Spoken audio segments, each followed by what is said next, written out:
It's a very, very tricky game when you start playing with private jets. It became instantly successful, did millions of dollars. And so you're talking about the most profitable cartel. We come around the hangar, there's just Port Authority, police cars everywhere. So I just jump out real quick with both my bags and run to this.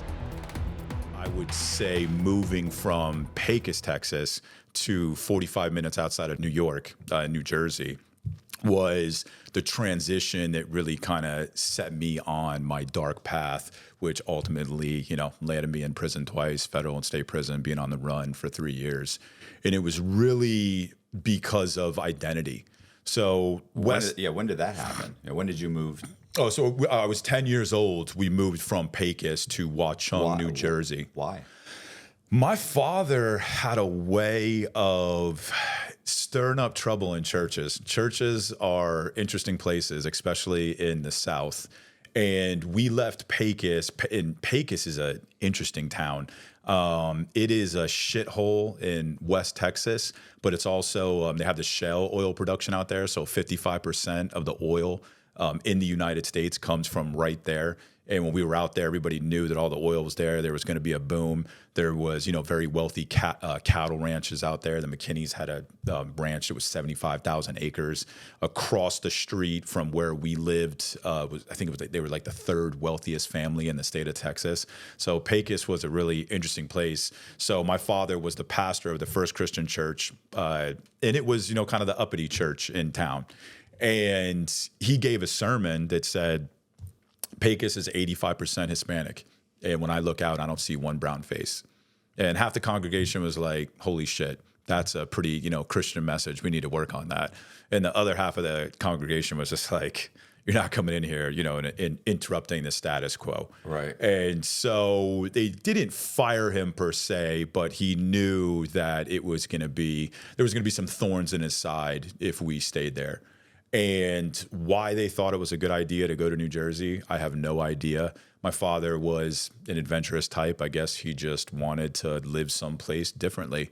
And he went and interviewed churches all over the country. I remember he went to one in California. That's the one that I really wanted to go to. But we ended up going to New Jersey. And so we went from West Texas, where your father is the pastor that carries clout. Part of his salary was a membership to the country club. We didn't have money. We weren't wealthy, but it didn't matter. And I felt like I belonged to a community, felt like, I was part of the popular kids, et cetera, et cetera. And then we go to New Jersey. And this is a very, very wealthy town in New Jersey, small school. Each grade only has 2 homerooms. And that was the first time in my life that I ever felt inferior. Up until then, all of the external social cues, I felt like were just telling me, you're someone special, you're someone special. And I thought I was someone special. And then we go to New Jersey, and none of those things that got me those external cues, being in the South, doesn't work in New Jersey. The only thing that matters there is money. Right. And so that was the first time that I felt inferior, and it was because I knew that we didn't have money. And that is where my obsession with money and it being tied to my identity absolutely started. Because like I said, those kids didn't make me feel inferior in any other way. They sure as hell weren't tougher than me. I didn't think they were better looking than me. I didn't think they were smarter than me. I didn't think they were anything better than me. But because their families had money and my family didn't have money. But they're driving nice cars. They're pulling up in Mercedes. They're wearing Jordans. Yeah. Yep. They're wearing all the name brand clothes. Yeah. They get to go on vacations that you're not going on. They get to, coming back from Christmas vacation, everybody's tan because they went to Hawaii, things like that. We, of course, stayed in New Jersey because we couldn't afford to do things like that. And I didn't realize it at the time how much it impacted me, but it absolutely did. And it's only through years of personal growth, struggling, going to prison, hitting rock bottom, things of that nature that you really, once you reach that point, you say, okay, I've had enough. Like, I just can't do this anymore. What in the hell is causing this? Why do these patterns keep repeating itself? And it was really me coming to the realization that just feeling like I had, my identity taken from me. And even to this day, the kind of men that I look to the most, that I respect the most. I really don't care how much money you've made. I don't care if you drive a Lamborghini, whatever, this, that, and the other.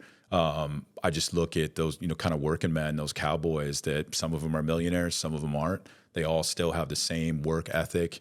They're unbelievably masculine and tough as nails, but they're also polite and gentle at the same time.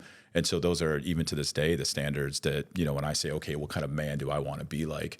That is the kind of man that I want to be like. And my ultimate goals are to get back to that. I want a cattle ranch. I want to actually be a cowboy. And, it's crazy, but it just, you feel like, okay, I want to get back where I feel like I went off track when I was a kid. But that's where it started in New Jersey. We were there for 2 years.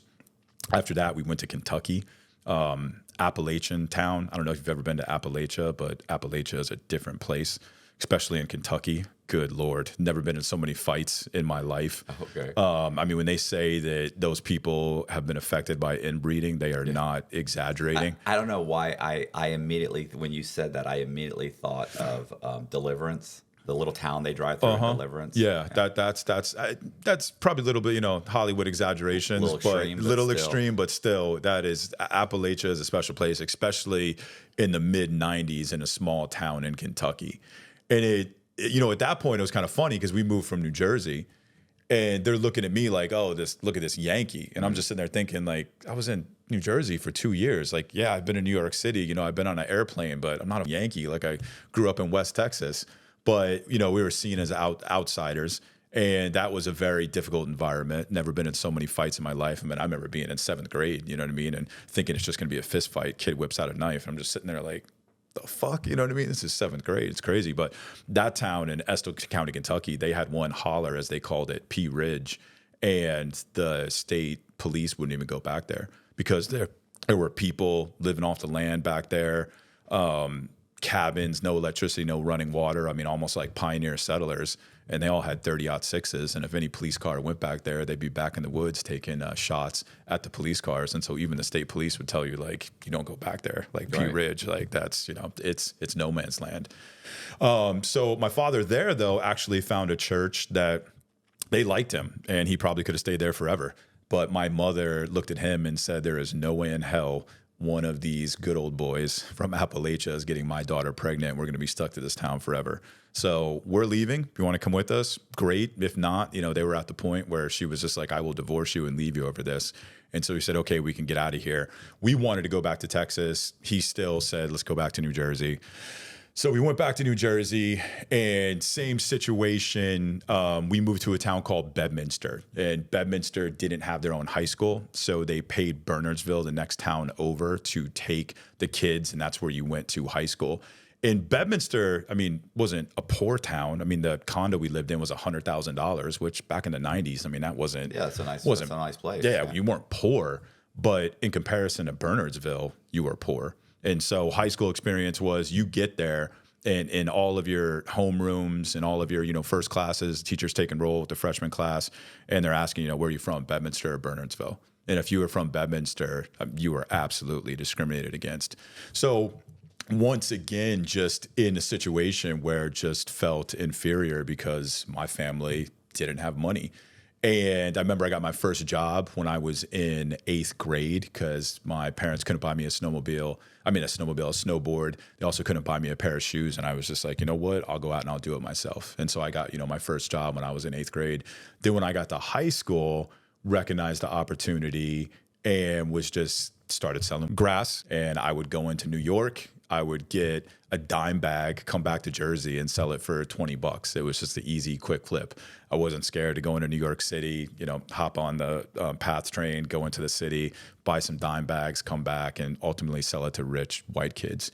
And so that's where I really started hustling.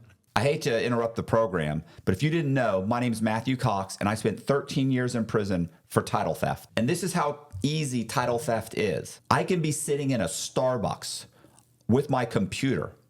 I can go online, go to public records, get your address, name of the homeowner. I can create a deed, a satisfaction of mortgage. I can file that satisfaction of mortgage. I can then transfer the name of your home into someone else's name, or I could simply create a driver's license in the true homeowner's name. I can then sell the home or borrow against the home, and I can do all of that online sitting in Starbucks. I can apply for the mortgages online. I can open up the bank accounts online. I can go to the closing online. I can have all the documents notarized online, and I can have all of the money wired into my bank accounts online. I can then transfer that money out of those accounts to other accounts, or maybe I could buy precious metals, I could buy diamonds, and I can have all of that delivered anywhere I want by sitting in Starbucks. That's how easy it is to commit this crime now. And it's happening more and more every single day. If you think that you're not vulnerable, you're dead wrong. Do you know who's a potential victim of this crime? Anybody that owns a house. Anybody that thinks I can't be a victim is just absolutely dead wrong. I'm telling you right now, if you own a piece of property, you are a potential victim. The only way to stop the crime is to be notified by a monitoring service like Home Title Lock. Home Title Lock monitors your property records, alerts you of any changes, and if you are a victim, they jump in with their team of restoration experts to resolve the issue. You can get a 30-day free trial of their triple lock protection and a complimentary title history report by going to HometitleLock.com and using promo code MATT30, or click on the link in the description box. Don't let someone like me catch you off guard.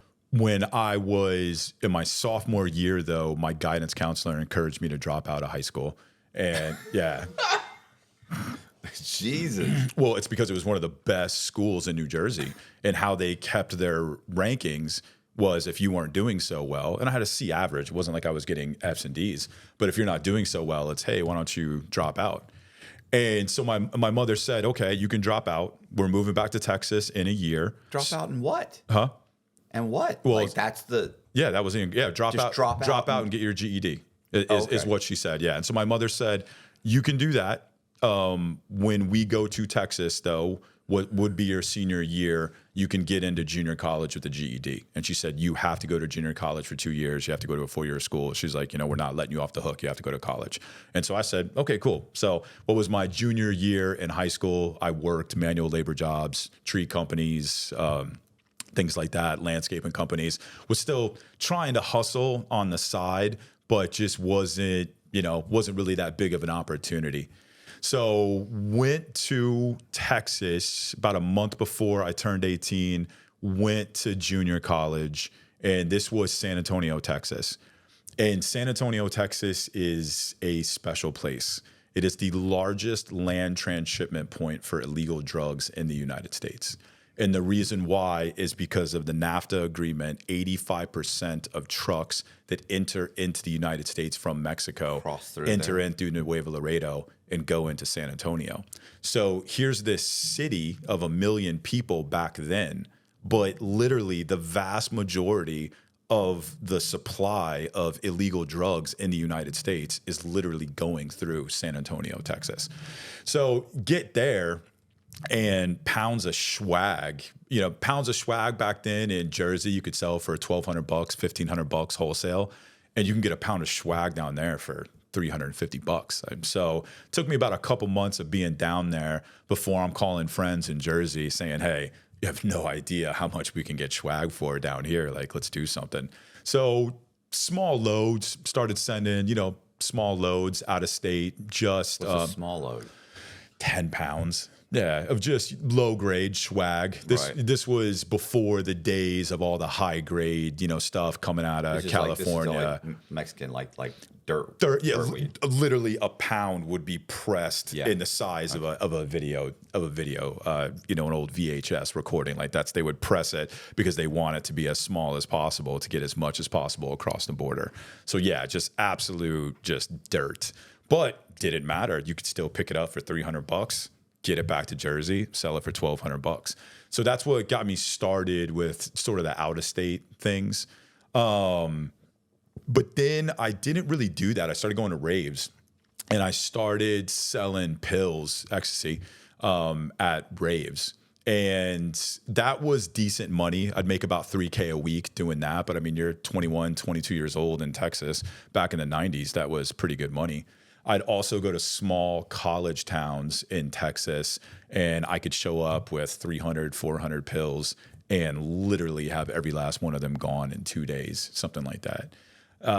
But I still was going to college at the time. I still wanted to be an attorney. And I wasn't looking at it like, okay, this is going to be my life course. This is going to be my path. This is what I want to do. I'm just looking at it like this is supplemental income. I'm an impatient person. I want to live the good life right now. I don't want to put in the work, go get a law degree, and then, slowly climb up the ladder. It's just I want the best of both worlds. I want to climb the ladder, but I want access to the good life right now. And obviously it's because I felt inferior. I was insecure if I didn't have money, things of that nature. So going to raves, selling tabs, pills, things like that. And I meet a girl. And I met her actually at a job that I was working at. It was a call center remember when you used to have to call information on old cellular phones? You call 411 before you could look everything up on Google. So we worked at a call center as an information call center for cell phones. Met her, started bringing her to raves. She had never been to raves before. Introduced her to that whole lifestyle, and she knew what I was doing as far as selling tabs, things like that. She didn't care. I mean, whatever. She was doing it herself. Well, I didn't know who her family was. And she didn't necessarily tell me right away. But I mean, when I met her, her father was, they were trying to sentence him to 20 years in federal prison for grass. So this was in, this was in the early 2000s. So they were trying to sentence him to 20 years for weed. They were trying to almost give his co-defendant, they were trying to give him life in prison for grass. He ended up only getting 30 years. So these they were running tractor trailers of Mexican swag to Atlanta, all across the eastern seaboard. He was doing, a lot of big loads. I had no idea about that. First, I guess, clue that made me kind of wonder, who is this girl and her family was we went to Mexico to, it was her sister's wedding. And we pull into the town. I can never say it right. It's spelled Sabinas, but how they say it is almost like with a B or a V. They call it like Savinas. Like I said, I can never pronounce it right. Every time I say it, they're like, no, it's not that, it's this. But anyway, it was this town, Sabinas. And at the time, that was pretty much the capital of the Gulf Cartel. And the Gulf Cartel is what controlled Nuevo Laredo. So you're talking about the most profitable cartel in the world at the time. The Colombian cartels had already fallen. And so after the Colombian cartels had fallen, the power pretty much went to Mexico, and they had the power because they controlled the trafficking routes. So you're the Gulf Cartel, you control the route that controls 85% of the trucks going into the United States. You're a pretty big deal. So we go to this town, and there's a federale checkpoint as you're coming into the town, and they're looking for money. And she pulls up to the federale checkpoint. It's a big deal. I mean, they call them Green Angels, which are the federal soldiers down there. There was federales there, lights everywhere.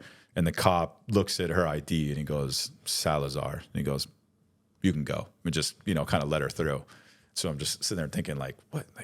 Okay. And I thought it was because her grandmother owned the hotel. This is a really, really small town in Mexico, and there was only one hotel in town, and her grandmother owned this town. So I thought, it's probably because her, grandmother owns one of the biggest businesses in town.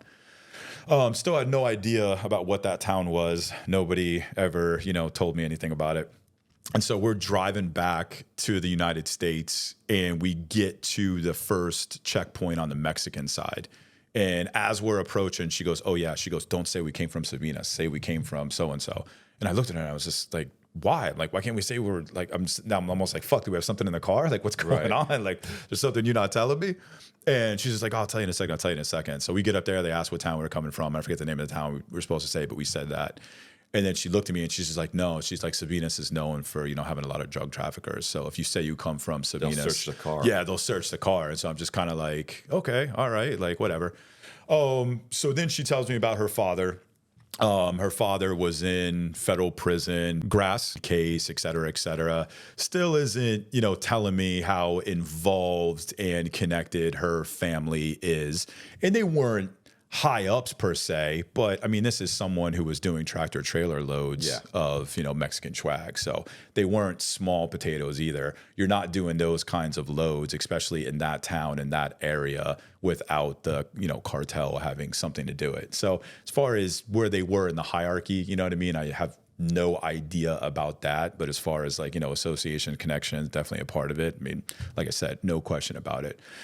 So find out, a little bit about her father, who they are, et cetera, et cetera. It doesn't really bother me. It doesn't really, change anything, whatever. I'm sitting here selling tabs. I don't care.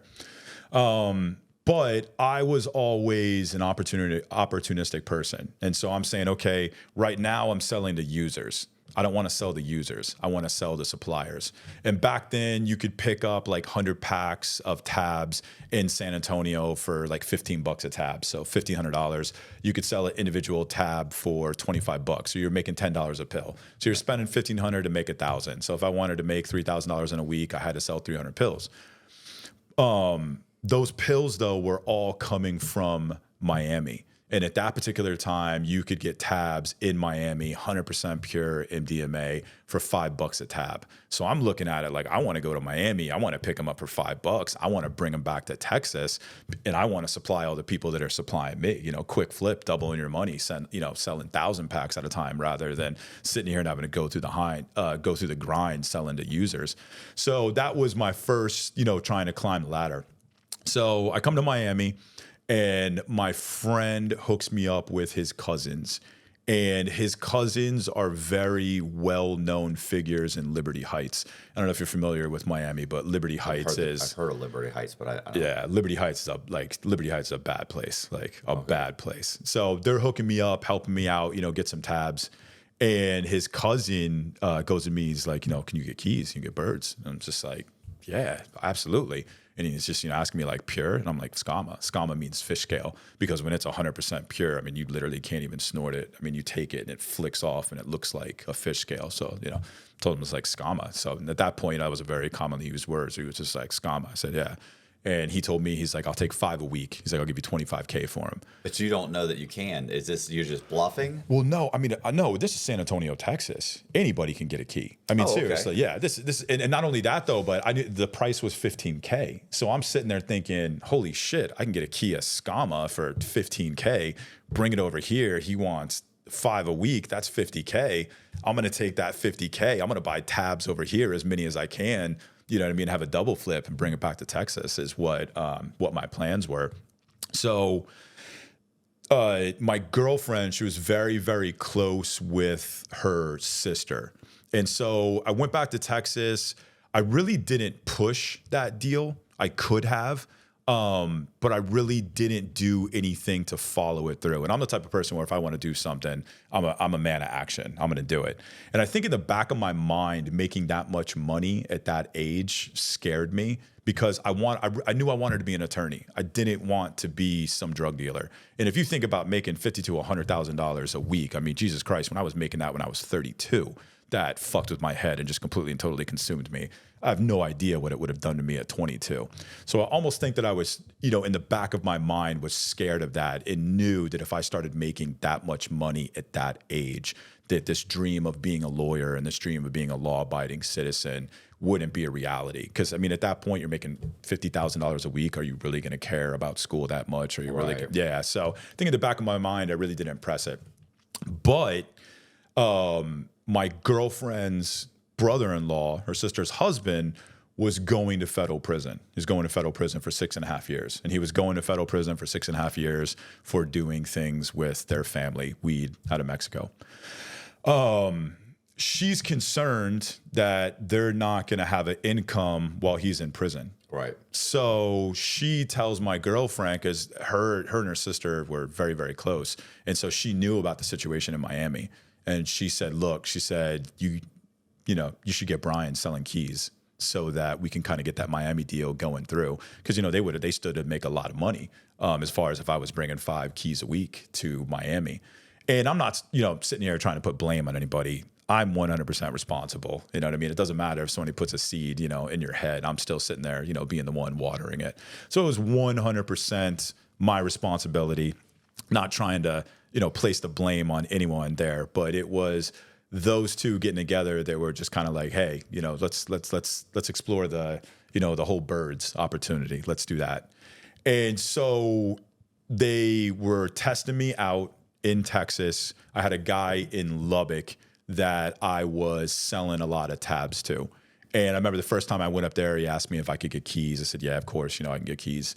But, really wasn't exploring it, et cetera, et cetera. But then when this opportunity's on the table, my ex is, sitting there saying, hey, let's see if we can get this going, et cetera, et cetera. He's the first one I called. And he's just like, yeah, I'll take 1 to 2 keys a week.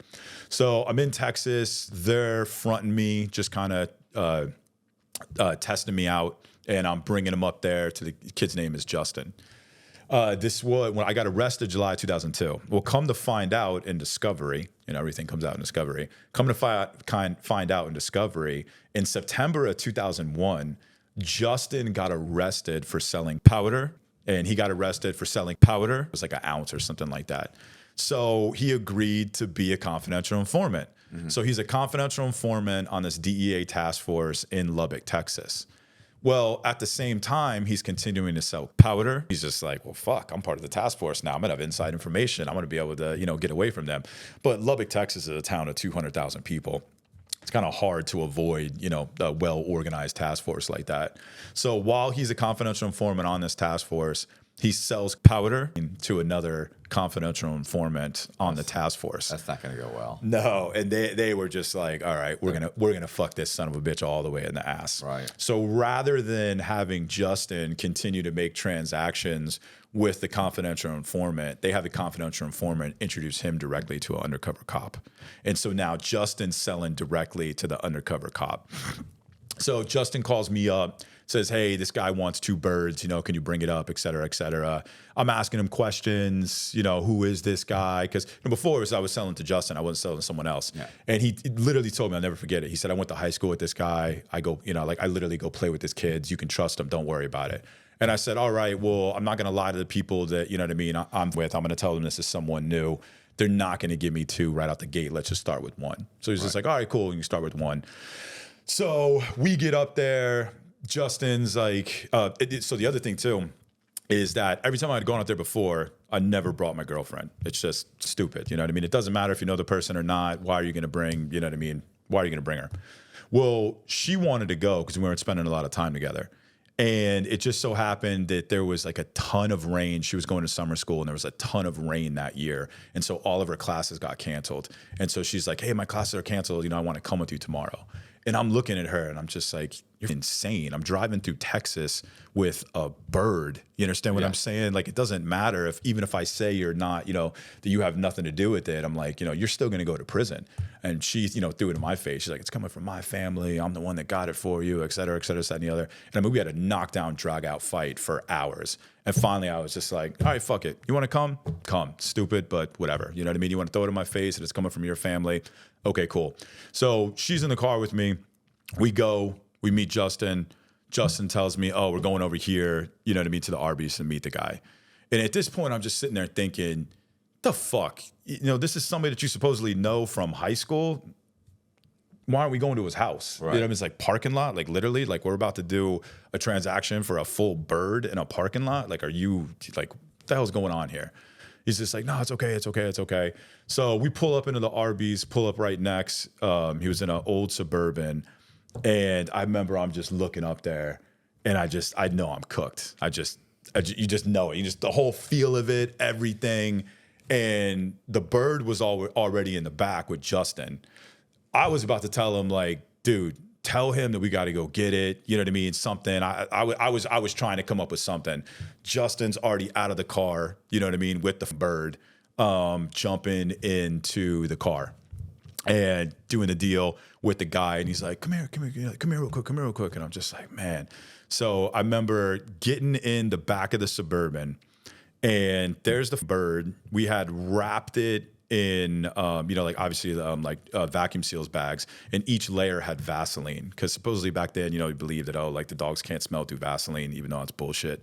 And I remember he was poking the bird. He's like, oh yeah, it seems like good stuff. And I'm just sitting there thinking, like, you're not even a good actor. Right. Anybody that does yay isn't gonna like poke it and be like, oh wow, yeah, like through vacuum sealed bags, looks like, you know, good shit. And so the guy told me, he said, he told Justin and I, he's like, you know, there's $35,000 in the bag. You know, we wanted 2 keys, so I'm gonna trust you. And just, you know, bring me back another key. Who's doing that? And I'm just, yeah, of course, yeah, there's just so many tall tale signs. But at that point, I mean, you're already there. Even if I would have told Justin, go fuck yourself. They're still going to arrest you. Yeah, it's the feds. It's you know, it's conspiracy. So we get back in the car and I'm just like, Justin, like, the fuck is going on? And he's like, what, man? Like, the dude's cool, man. Like, I've, you know, sold him all this, you know, yay before, yada, yada, yada. He's cool. And I'm just like, you know, got the nervous pit in my feelings. So we leave the Arby's parking lot. We go up to the light.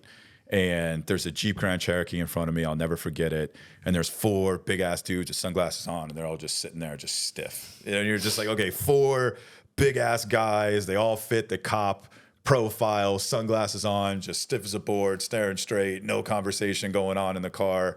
And then there was a DPS that made like a left at the light in front of us. A DPS, that's the Department of Public Safety, the Texas Highway Patrol, made a left at the light in front of us again. And you're kind of looking around, you're like, oh, there's another cop over there. There's another cop over there. So now it's just like, oh man. So we go through the light, we go under the overpass for the highway, and it's a jug handle to get on the highway. And I'm going to get on the jug handle. And the Jeep Grand Cherokee that was right in front of me, they stop. Now all of a sudden there's a DPS behind me putting on lights. I see that right away. And so I instantly pop up on the curb to go around them. And they reversed, rammed into my car. But it just kind of like ricocheted off. And so I went up on the grass, went and got on the jug handle, went all the way around, immediately got on the highway, and then just went across the dirt overpass. And I remember it was just 130 miles an hour, just as fast as I could. First exit, got off. They're chasing you the whole time? Oh, They're yeah. after you? Oh, Okay. yeah, absolutely, yeah. Left, right, left, right, left, right, left, right, left, right. Just trying to throw as much confusion as possible. And one of the DPS cars got stuck in the median. Another guy in a truck got stuck in the median. So it just created this whole confusion. What's Justin doing? In the back of the car, just shitting himself. He's not like, pull over, bro. Yeah, like well, stuff. no, he was like, bro, like, come on, you're making it worse. The whole time, my ex is just like, fuck yeah, babe, like, go. You know, she's like, get away from these motherfuckers. And so I ditched them, like, as far as the cars, but out there, Lubbock, Texas, very, very remote, very, very remote place, very, very remote highways. And they'll actually use little Cessnas to do radar on the highways. And then let the DPS guy know ahead, like, hey, the white Honda coming down, you know, I just clocked him doing 92, et cetera, et cetera. So there was one of those Cessnas in the area. They immediately called in support. And so he came in and was just flying like slow circles around us. So because they had air support, they knew where we went. But if that Cessna wouldn't have been in the area, they wouldn't have known where we went. So we ditched the car because I'm like, okay, we got to get out of the car. We got to get on foot. We got to do something. We ditch the car. We start running down the street. My girl has the bag with the $35,000 in it. So it's, you know, me, Justin, and my girl. And I see a cop car turn down the street. And I looked at my girl and I said, just go. And I literally ran towards the cop car because there was only one on the thing. And I was just like, fuck it. Like, I'll sacrifice myself so she can get away. So I ran towards the cop car just to, you know, make them focus on me. And of course, you know, they got out, put me in cuffs right away. And my ex was hiding in a garage under a car, like hidden behind the backpack. The cops came in there and everything with the flashlight, like went into the garage, didn't see her. She thought they were all gone and she was going to get up out of the garage. And it was crazy because it was another Hispanic woman. And she sees it and she starts yelling, "Policia, policia." And she starts telling her in Spanish, like, "Shut up, I'll give you money. Shut up, I'll give you money." So they got her. They obviously already knew who Justin was. And this was in Lubbock, Texas. So you're not getting bail. And if it would have been in San Antonio, Texas, for a bird, they would have given you bail like PR. Like, it's right. San Antonio, Texas. It's a bird. Who cares? But Lubbock, Texas is the Bible Belt. Anyone who gets caught with any kind of case where you're facing a 5-year mandatory minimum, you're a flight risk. So instantly bail denied. Was in county jail up there for about 6.5 months. and finally got a plea, and it was 7.5 years. So I got the 5-year, and I'm 22 years old. Had a year to go before I went to law school. So 5 years for the key, a year and a half for aggravated assault on a federal officer, and a year for reckless endangerment. Ooh. So the car chase, because they rammed my car, they tried to say that I rammed their car. Oh, okay. And so that's why they gave me aggravated assault on a federal officer. So I got all these sentence enhancements. The sentence enhancements, though, were really because I wouldn't rat, is what it came down to. So she was in the car with me. They knew who her family was. And they're looking at it like, oh, here's this white boy from Jersey. Mother's a teacher. You know what I mean? Like, we can get him to squeal, no problem. And that was ultimately like my attorney's defense was, look, you're going to go to prison for a long time unless you rat on Valerie and her family. Right. And that's what she told me. And so I'm sitting there thinking, all right, how can I cooperate and tell them something but not get anybody in trouble? And so I come up with like this. It's even worse. It's even worse because they're. Well, just listen. Know. It made it a lot worse. All right. So I come up with this elaborate story about, I met the dude at the club. He gave me a burner. It's the only way I contacted him. I really don't know how to get a hold of him. Yada yada yada. And the whole time they're just like, come on, like she's in the car with you. We know who her family are. Like, get the fuck out of here. So I tell them I'm going to cooperate. The two DEA agents on the case come pick me up from the county jail, and they think you're going to cooperate. So they're acting like, they're your best friend and all that. Like, hey, you want to stop and get McDonald's and all that kind of shit. So I'm like, all right, yeah, sure, whatever. So they buy me McDonald's. We get to the federal building in Lubbock, Texas, because it was about a 45-minute drive because the federal inmates didn't get housed in Lubbock County Jail. They paid Brown County and Terry County. That's where the federal inmates would get housed. So it was, like I said, about a 45-minute hour drive with the DEA guys to get there. And so we're in a boardroom, and the DEA guys are sitting there looking all excited, getting all their notes out and all of that. And my federal public pretender, because she sure as hell wasn't a defender, she comes in and she goes, do you mind if I have a moment alone with my client? I said, oh, yeah, sure, no problem. So she comes in and she goes, look, this is what they know. This is what they want to hear from you. And they pretty much knew everything. Yeah. And I'm sitting there thinking, how the fuck did they know that? You know what I mean? And I tell her, I'm like, well, that's not what happened. And she's like, well, tell me what happened. And so I gave her my bullshit story. And she goes, they're not going to want to hear that. And I said, well, look, that's what I'm willing to tell them because that's what happened. And she goes, okay, well, let me go tell the prosecutor. And her name is Tanya Pierce, probably one of the fiercest bitches to ever roam this planet. And this was all staged, 100%. My attorney did this on purpose so I would be in earshot. They go right outside the door, and she tells Tanya Pierce, here's what he's willing to tell you, unofficially. And she starts going off, that lying sack of shit. We know it came from her family, and that we know about all the other keys, and we're going to indict him for all this other shit. I mean, they're doing it so I'm in earshot trying to scare me. And so my attorney comes back, and she goes, you heard her. It's either you tell them this, or she said, I'm going to advise you not to cooperate because they're going to charge you with perjury. And I said, okay, I'm not going to cooperate then. And she looked at me and she goes, if you don't rat on Valerie and her family, you're going to do 15 years in prison. And I looked at her and I said, so be it.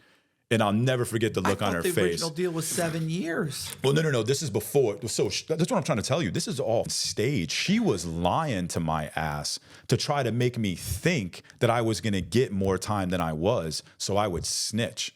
This is before I got the plea bargain, and did all of that. Okay. This was right in the beginning. Before you even how the feds work is they want you to snitch before you get discovery, so that you don't know what they know, so you can't essentially lie. So this was right in the beginning, you know what I mean? Like there was no even discussion of a plea bargain yet, et cetera, et cetera.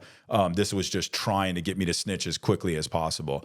And I told her, I was just like, so be it. And I'll never forget the look on her face because she just shot back. The stats like 85% of people in the federal system snitch. Right. So when you're part of the 15%. It doesn't snitch, they don't know how to handle you, and they're gonna. Here, the real figure is more like 95%. The problem is 10%. That extra 10%, they do cooperate. Yeah, but their cooperation doesn't lead to any arrests, so they don't get any cooperation. Yeah. So it's 85% that get cooperation, 95% cooperate. Yeah. But what happens is sometimes you give them everything, and they go out and they look into it, and they're like, yeah, it's just not enough. Okay, well, you did cooperate. Yeah. It just didn't lead to any arrests. Yeah. So guess what? You don't get it. You don't get a 5K1. Yeah. You don't get a Rule 35. Yep. You just do your time. So the stat is 85, but it's really higher. Okay. Sorry, but Yeah. anyway, because I mean I know that. Yeah, but I mean, you understand it then. If the stat is that high, and you're you're part of that 5%. For you to be the guy that says, fuck it, I'll just take it on the chin, then they're like... They don't know how to... That's insane. They don't know how to deal with it. Yeah. Yeah. So that's where the sentence enhancements really came from, is that I think that because she also told me too, she said, look, once the discovery comes out, this is how it works up here, you will not have another opportunity to snitch. So are you sure you don't want to snitch? Because I'm filing for discovery. Once discovery comes out, you're not going to have this opportunity anymore. And I told her, I said, I'm not snitching. She said, okay, we're going to file for discovery. So they got the discovery. And she was such a chicken shit public pretender. I told her from day one, I remember her staff investigator came out, and I said, you need to get pictures of the cars right away, because if you get pictures of the cars, you can see that my car was rammed. I literally, I'm 22 years old, and my fear is that they're going to say that I rammed their car. I said, you need to go out and get pictures of the cars right away, because my fear is they're going to say that I rammed them. But if you look at the car, like how the collision was made, you can clearly see that they backed into me. It wasn't a side swipe. I mean, they literally backed into me. He's like, oh yeah, don't worry about it. You know what I mean? Like it won't affect us. If it does, we'll go out and we'll get pictures, et cetera, et cetera. So she brings my plea bargain and she says, look, on the low end, you're going to do 5 years for the mandatory minimum. There is relevant conduct in there for another bird, so you could end up doing 6 years. So she gave me, official letter, 5 years at the least, 6 years at the most. These are all the factors, they're considering, et cetera, et cetera. So it's just, what choice do you have? But so the whole thing about 15 years, all that was literally her lying. Lying. I remember my father called her up and said, what the fuck are you talking about 15 years? She's like, oh, well, there's other things they know about. They could indict him. I'm just anticipating the worst. Bullshit. You were literally playing the game with them, trying to get me to snitch is ultimately what you're trying to do. Right. So she comes in, gives me the plea bargain. I sign the plea bargain. And then after that, the probation officer does the whole report, and then provides it to the court, et cetera, for your sentence recommendation. And so she mailed it to me because it had all these sentence enhancements in there, right? Well, it didn't get to me. For whatever reason, it didn't get to me. So she comes out, I think it was like a week and a half after she mailed it to me. And she does this, a visit with me, and her staff investigators there too. And she goes, so what do you think about the report? And I'm just looking at her and I'm just like, the fuck are you talking about? She goes, you didn't receive it? I said, no. She said, I sent it last week. I said, no, I didn't receive it. And I'm sitting there, and I remember I put my hands on the table, and they were getting all sweaty, and I knew something was up. And I was like, so what, what's in the PSR? What's going on? She goes, well, there were some sentence enhancements. And I'm just like, and I remember I look at it, and I slapped my hands on the table, and I said, you bitch. And I said, it was because of the car chase, wasn't it? She's just like, yeah. I said, let me see it. And right there, aggravated assault on a federal officer, which I didn't do. They rammed me. Reckless endangerment, cool. Give me the extra year. I can accept responsibility for that. So they were, I was facing, I think it was 8.5. The judge only gave me 7.5, but it was like, maximum 8.5. And once again, she goes, are you sure you don't want to cooperate? It's still not too late to cooperate. You said it was too late. They lie to you. They lie to you. I know. Yeah, You're not going to believe this. Yeah, they 100% lie to you. Yeah, and she's like, are you sure you don't want to cooperate? And I looked at her and I'm like, are you still with this bullshit? I'm like, did you do this? You know what I mean? To get me as much time as possible because you're trying to help them get me to cooperate? I was like, I'm not cooperating. Don't ask me again. And she was just like, okay, well, we'll try to file a motion saying that this was aberrant behavior. You were in college, blah, blah, blah, all this bullshit. And I had been to the National Ethics Bowl with my college. I mean, I was on the dean's list, so it wasn't like I was just in college. I mean, there were some accolades there. And that's ultimately why the judge, rather than giving me the 8.5 years, gave me the 7.5 years. He gave me right in the middle of the sentencing guidelines. And so that was my first offense at 22. Did 5 years behind the fence and then 6 months in the halfway house. So got a year off for good time and a year off for RDAP. So So what was it? You were sent to what, a low or It was a camp? It was FCI Bastrop, so it was a low. And the crazy part about it is 4 months, 6 months before I was arrested, I actually went to that prison to visit my ex's father. He was there. He was there. Was he there when you got there, or had he been moved by? Oh, no, okay. he was there when I got there. That worked out well for you. Yep, he was there when I got there. Hey, it was funny. I'll never forget it. I got there. I knew he was there. So as soon as the doors popped, he was in a different unit. I went and found him, and he was like, "Come on, let's walk the track." And I remember he was a paisa, and there was like paisas there. And they were kind of looking at him like, "What's up? Like, we gonna kill this dude? Like, this dude, got your daughter arrested, et cetera, et cetera." They were looking at him like, "Shit, is it go time?" And he goes, "Come on, let's walk the track." And I could, kind of sense attention. He's just like, "Yeah." He's like, "A lot of those guys asked me, like if we were gonna handle you when you got here, because like Valerie got arrested." And he looked at me and he goes, "If I have one kid that's just like me," he goes, "it's her." He goes, "I don't even have to ask you any questions." He goes, "Between her and Sue Hay," he goes, "I already pretty much know what went on." You know what I mean? He said, "You were stupid to let her in the vehicle." He said, "But, I can imagine, that she probably had something to do with that too." And I remember that was the first conversation we had. So he was basically telling me, like, I'm not even, I'm upset that she's in prison. She only had to do 18 months. But, you know what I mean? Like, come on now. This isn't ultimately your fault. That, though, the whole prison experience kind of made it, that was one of the things where the whites were minority. They didn't really have, any gangs. They were just kind of, like a racial group trying to stay on the sidelines. Mm-hmm. It was vastly majority Mexican, and the Mexicans had tangos and they had gangs. And then after that, it was the blacks.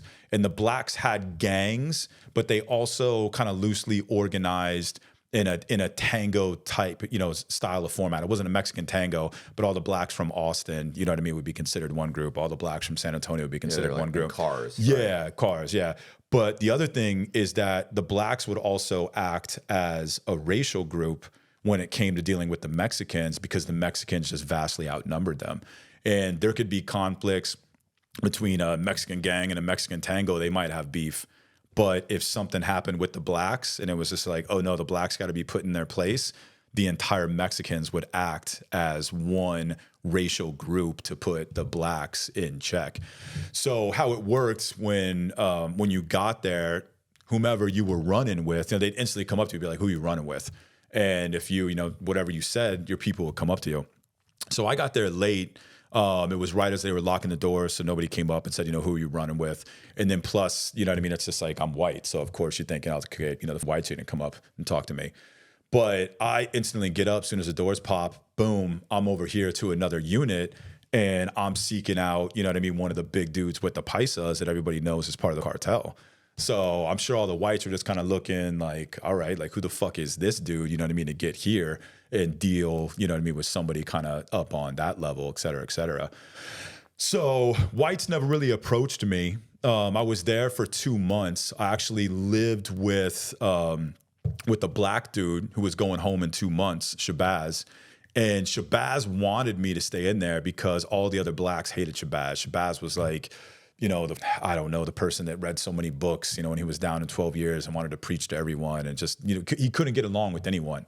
So he told me, he was just like, dude, he's like, just stay in the cell with me. He's just like, I'm not racist. He's like, I see you're not racist. He's like, whatever, who cares?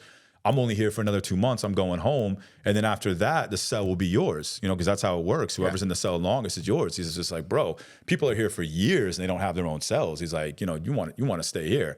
So I was just like, all right, cool, fuck it. So I stayed there for about 2 months. About a week before Shabazz was going home, he came into the cell and he said, Juke said after I leave that he's going to move in, and the cell is going to be his. And I looked at him and I'm just like, the fuck? Like, that ain't how it works. You know what I mean? Like, he's just going to move in and it's going to be his. It's like, he's not moving in. So he was doing this on purpose. He was just a manipulative, just piece of shit. It's like, just doing this just to fuck with me. Because, like, here's the whole benefit of, you get to stay here for 2 months, put up with my bullshit, and then the cell's yours. And then it's just like, oh, ha, motherfucker, you did this for nothing. So Juke comes into the cell and he tries to, stand up and be like, well, I'm moving in after Shabazz goes out. And there's just, lay down or get down. whatever you want to do, I'm not scared. If you want to go, let's go. And Juke was actually a nice guy. Juke wasn't really a tough guy. He was just put in that position, came in there and just tried to check me. Didn't work, so he walked out. So the leader for Tango Sananto, which is all Mexicans, Juanillo, he saw all of that, and he went and he opened up the door to my cell, and he was just like, yo, homeboy, why don't you just run with us? And I just was like, I'm white, dude. Like, is that cool? He's like, yeah, man, don't sweat it. And so he went over to the cell where Juke was at. Shabazz was standing right in front, and he'd open the door, and he was like, yo, homeboy, he runs with us now. And I'll never forget the look on Shabazz's face, because Shabazz was just like, motherfucker. Because now it's just, I run, with the biggest tango on the yard right now. You're not doing a thing. You think you're going home, in a week? Like, they'll put you in the hole, you lose your good time. And so there was one other white dude that ran with Tango Sananto. It wasn't a gang per se. I mean, you understand. I mean, you understand. It wasn't a gang. Of course, the prison officials would call it that, but it was just, I didn't really have anything in common with the whites per se. I hung out with all of the, Mexicans from San Antonio. The dude that I got the key from ended up there on another case anyway, had a lot of respect for me, you know what I mean? Because it's just like at that point when he showed up, it's 100% confirmed I'm not a snitch, because you know how it is. A lot of people say they're not snitches, ultimately they are. Right. So here's the dude that everybody knows that I got the key from. He's there on a separate case, so obviously I didn't snitch. So, you know what I mean? That definitely got me a lot of credibility and respect, as far as with that group. But still crazy, 2 months in, I remember walking from one side of the unit to the other side, and a whole bunch of inmates there, and you can just feel the tension. Something's going on. You know how it is when you're in prison. You're like you can feel the energy. And so I look over, and they've got this guard up against the wall. And this one inmate is up in his face, and he's like, I should kill you. He's like, I should break it. Just saying everything to this motherfucker. And this guard, Lance, he just like would not look at him. He was just up against the wall, just scared as could be. He obviously had already hit the alarm. So here comes Lieutenant Figueroa with one of the SIS guys, and Lieutenant Figueroa comes in. He's like, what's everybody standing around for? Everybody, go back to your cells. You hear somebody say, nah, fuck that. Nah, fuck you. And Lieutenant Figueroa just immediately recognized the situation and was like, all right, we got to play politics. And so what had happened was the kid that was up in his face saying he was going to kill the guard, he came out before the count cleared. And so that guard got pissed. So he went in to shake down his room. We didn't shake down his room. He destroyed it. So that's why I did it. So Lieutenant Figueroa obviously knows, like, hey, you know what I mean? You kind of brought this on yourself. Yeah, you brought this on yourself. So he saw all the big leaders for the big Mexican tangos, the Mexican Mafia, Sananto, the Paisas, Vayuco, all of them. And he's like, guys, step outside real quick. Let me talk to you. And he goes, I will fire him tomorrow. I give you my word. But I'm begging you, please do not let this go down like that. I'm giving you my word. You know my reputation on this compound. I give you my word. I stick to it. And so they're like, all right, we'll take that. You know what I mean? If you're going to fire this motherfucker, cool. So they come in, and then they tell everybody to go back to their cell. So that's the only reason why that guard, didn't get killed, and it didn't turn into a huge prison riot. Transferred him somewhere, but yeah. Well, no. So the next day, Lieutenant Figueroa calls all of them down there, the leaders of the gangs and the tangos, and he goes, look, read it. There's the paperwork. He goes, all I have to do is sign it, and Officer Lance is fired. He's out of here. I gave him my word. I'd do it. He goes, I'll do it right now. Or you guys want a favor. And they were just like, take the favor. We'll take the favor. Right. Yeah, we'll take the favor. And after that, Officer Lance was completely and totally different. Right. Just completely and totally different. So even though, it's federal prison, it's not a USP, I mean, you're still, seeing people cut up with razors, heads bashed in with locks. And that's the part that really got me and made it feel so invasive, is that I'm not a violent person. I've been in fights, but I've been in fights to protect myself, to defend myself, because you've swung on me first. I've never just been the type of person of, how the fuck are you looking at me, go up there and punch, punch someone. So to force you to adopt just the psychology that's necessary to exist in such a violent setting, that to me is the part that is the most invasive.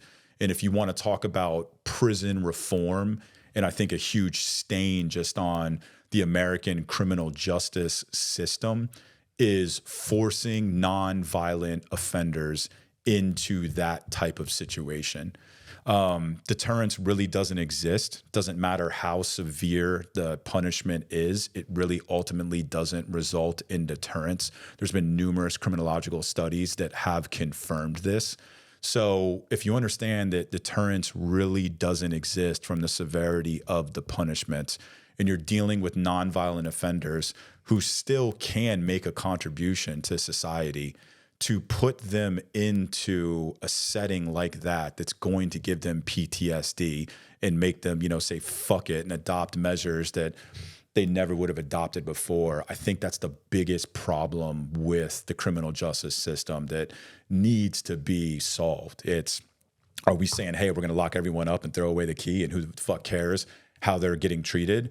Or are we saying, here's the crime, here's the punishment. After that, we are going to give them the ability to come back into society and make a name for themselves and be law-abiding citizens. And if that's the case, especially for non-violent offenders, you need to have a setting to where they're not forced to exist in that kind of violent atmosphere. Right. But nobody wants to hear that. No, of course not. No, it's you're a criminal. You're a piece of shit. You did the time, and that's the sad part is that people think, oh, we should make it rougher.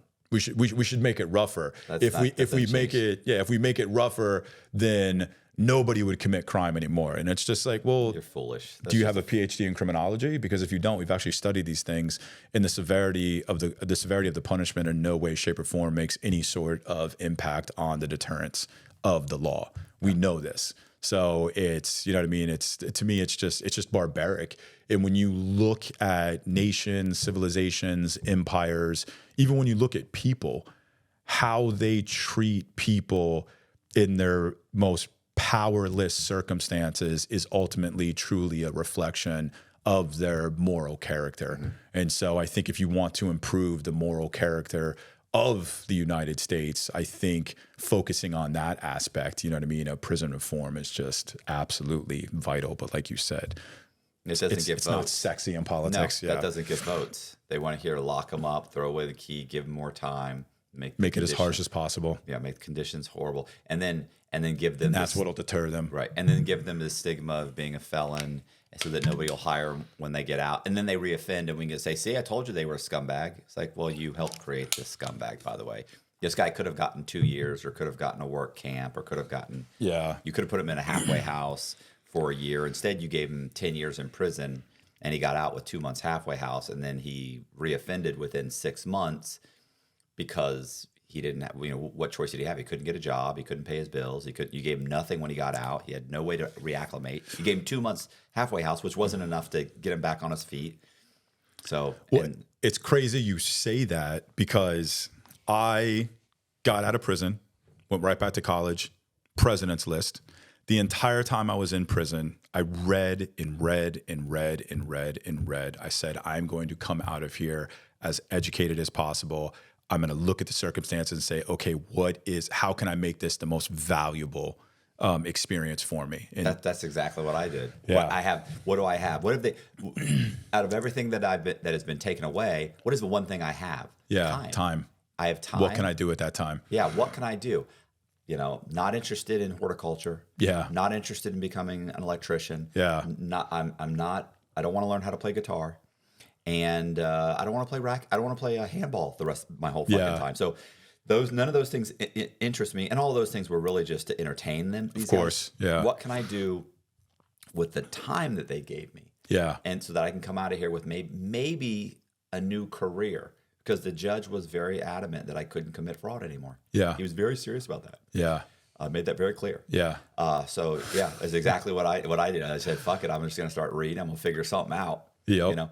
And the thing is, and while I was in there, the other thing I figured out, which was great, was that even if I got out and I never made any money again, at least I'll have something I like to do. Yeah. And that was something I figured out in prison. Because prior to prison, the only thing that made me happy was making money. And then in prison, I figured, okay, if I can't get out and do the things that can make me money, maybe I can do something I'm going to really enjoy for the rest of my life. And then it won't matter if I don't have any money. Yeah. And then that happened to end up making me some money.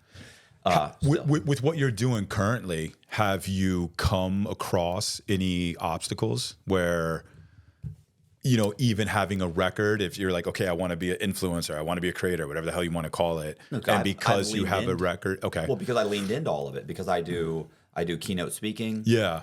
I wrote true crime stories while I was locked Okay. up. I got had several books published. Got into some No, I magazines. get you lean into it, but Right. what I'm saying is the government and their infinite wisdom. Yeah, while- it wouldn't surprise me if they still created some kind of obstacles. So they did. So initially when I was on, as you know, on federal, you're not allowed to hang out with who?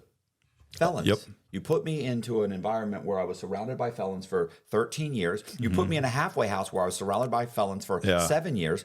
I walk out the door and they said, hey, by the way, you can't be around felons. Yeah, because being around felons is bad. Right.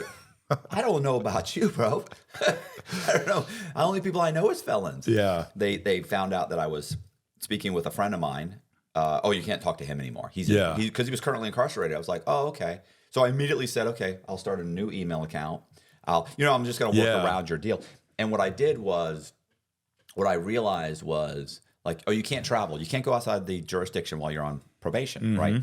They're like, so if you said, oh, hey, I want to go on vacation, I want to go visit my cousin, then they said, oh, no, you can't leave the jurisdiction. I can't allow you to. But if I said, hey, by the way, someone's giving me $1,800 to fly to Puerto Rico to speak with them,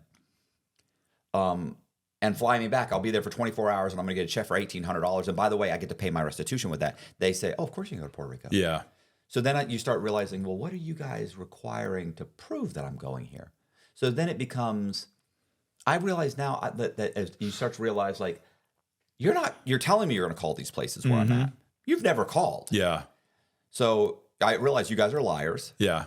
And so then it's like, if I want to go here, then I need somebody that's going to be here. I'll tell you where I'm going to stay. And then somebody needs to write a letter that says they have a podcast. Yeah. And the reason I'm doing that is that I've written a bunch of books that are on Amazon.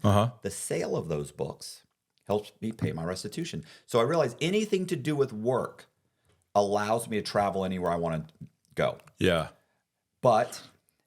And you'll allow me to be around felons, provided that it's in connection with my podcast appearances, which help me sell books, which help me pay my restitution. Because let's face it, if you go to work for Starbucks and the manager and one of the other baristas are felons, you can't stop me from working at Starbucks, bro. Yeah. Like you can't start me from going to work for Amazon. 20% of the people that work in the Amazon warehouses are felons. So they realize that. So what I did was I had a buddy who I'd written a book about. Okay. And I said, listen, I want to go on this podcast with the guy I wrote the book about. And we're trying to sell this book. We're trying to get a option his life rights. Yeah. And they were like, well, as long as you're not hanging out with him outside of the podcast. The podcast. I said, no. Of course, I'm not gonna. I don't hang out with this guy. No. Yeah. No. He lives upstairs, by the way. Okay. But I was like, oh, of course not. So then what I did was, so I realized like, okay. And then during that conversation, they were like, yeah, I mean, I said, okay. So then I went to California and I went on a guy named Big Herc's program. Okay. Big Herc did 10 years for bank fraud. Okay. Or for bank robbery. Okay. Bank robbery. And I went there and I found out that my probation officer saw me on the program. Okay. And his whole program is called Fresh Out. Okay. He only interviews Fresh Out because in his intro, he talks about it's in prison. So you didn't watch that without knowing he was a felon. Yeah. I kept waiting for a phone call from her. You know? Yeah. Or for her to say something. Never did. Then I went on another program where I knew the guy had been a felon. And she was like, oh, hey, did you go to touch? I said, yeah, I did. I said, did you ever see it? She's like, no, but I know the program. So you know he's a felon. Yeah. So I realized, like, I never asked her. I said, well, I'm gonna start a YouTube channel where I just talk about. Yeah. Oh, okay. Yeah. So I did that for 6 months, just me. Okay. And then I hooked up with Colby. Okay. And then we interviewed a guy named Mike Dowd. Mike Okay. Dowd had done 7 or 8 years. He was a corrupt cop in New York. And I did so we had an interview. They saw the interview. They're now, my probation officer is subscribed to my channel. Okay. So Wow. she's seeing me and I keep waiting for the phone call. Yeah. Like I don't tell really Colby this, but I'm not even sure. Like Colby's gone all in and I'm thinking to myself that I could be gone tomorrow. 4 months from now, I could be telling Colby, by the way, we can't interview criminals anymore. And he'd be Yeah. like, that's your whole program. But that never happened. So she starts telling, then every once in a while, my new probation officer comes in And she's like, she comes to my apartment at that time. I had a 1-bedroom. I'd moved out of the rooming house I was staying in. And I come in, it's a 1-bedroom, and the same thing, the living room was set up. She came in and she's like, "What's all this?" She's, "Oh, that's right. You run a podcast." I said, Right. And she's like, "Oh, yeah, that's right. Your other probation officer told me." And I was like, "Oh, okay." I'm still waiting for them to be like, "Hey, I noticed I watched one of your things the other day. Yeah. And you're interviewing this guy who's still on probation. He just got out of prison. What are you doing?" Yeah. They never did. And I got to a point where I'm like, "Hey, by the way, I'm going on Ian Bick's program." Everybody knows Ian Bick went to prison. Hey, I'm going on Sean Atwood's program. Sean Atwood can't even come back to the United States. He's a criminal. They kicked him out of the United States and said, "Don't come back." Yeah. So, all these, and she knows this. So it got to a point where it had happened so much. I kept waiting for them to kind of say something, but I felt like I started incrementally to where the point was, if at some point they had come to me and said, "Hey, listen, this is what you're doing." Absolutely not. But by that point, it's like, I know you can't call me in front of the judge at this point. I know you've subscribed to my channel. I know you've told me you've watched me do all this. You know this is how I'm making money to pay my restitution, and I'm paying my restitution. Now, if you want me to stop me having to pay my restitution, then I could stop this. Yeah. But they also knew that my judgment commitment was so restrictive, I couldn't do anything. I don't have the ability to do anything that I could actually would pay my bills. I mean, I can't work in construction, development, finance, real estate, nothing across the board. Like, basically what they're saying is you could go work at McDonald's, but not behind the cash register. Yeah. So this worked out for me because it was incremental, and they did throw little things. You know what? There was only one time. I take that back. My first probation officer, there was one time when I went on Vlad TV. I wanted to go to Atlanta, Georgia. That's where Vlad wanted me to go. And she told me I couldn't go. And I was like, "Why?" And she said, "Okay, Matt, you were indicted out of Atlanta, Georgia." Yeah. She said, "So you going and doing a podcast in Atlanta, Georgia, is like you're thumbing your nose at them. Like, hey, look at me. I'm telling my story that sent me to prison." She's like, "And that's going to come back on me, and I'm going to get a bunch of shit about it, and I just can't let you go." And I went, "Okay." So I called Vlad and said, "Bro, you got to get it come here." And he goes, "I can go to Miami. I can get you in Miami." I said, "Okay." So I drove to Miami. But that was the only time she ever said no to anything ever. That was that one time. And it was only because it might make her look bad. Yeah. Which was still stupid because Vlad's everywhere. It's YouTube. I tried to explain to you understand the concept of the worldwide net. Yeah. It's global, right? That They don't really know where I'm at. Yeah. And she just couldn't wrap her head around that. But so anyway, so I feel like they did, but I incrementally made little tiny changes. And there were little tiny things I did while on probation that kind of twisted the rules or broke the rules. And I was very concerned about getting in trouble, but luckily it none of those things ever caught up with me or anything, They give you such restrictive rules. You definitely have to toe the line. You do have to. They make it so restrictive. You have to break the rules in order to move forward. And at no point have I ever been in a situation where my probation officers helped me. Yeah. There was never a time when they said, "Hey, I really want to help you do this. Hey, can I help you? Can I help you get a job? Can I help you get this? Can I talk to your whatever?" When I applied for this place, I lied. Yeah. You ever been arrested? No. Yeah. I'm offended you would ask. I mean, there's every time you apply for anything, you're lying about this. Like, because you can't say, "Oh, I'm a felon. Look me up." That's what happened to me after I got out of federal prison. I went to California and got a job at a Porsche and an Audi dealership. Nice. And killed it. Made 10 grand my first month, made 10 grand my second month. I had like $15,000 worth of deals. My first week of my third month, I probably would have made like $25K my third month. And I remember my PO officer out there, he was a dick at first. He's like, "Why don't you just go get a job at a fine dining restaurant? You're not going to make money selling cars." And I told him, I said, "Look, I came to California. I'm putting off graduate school because I want to come to California. I want to have a better life for a while. You know what I mean? I'm going to make money doing this." He's like, "No, you're not." So when he saw those paychecks at first, he was just like, "Oh shit, okay, he's actually doing something." Well, the state of California, you have to get a sales license to sell cars. And you go into the DMV. I work for a dealership.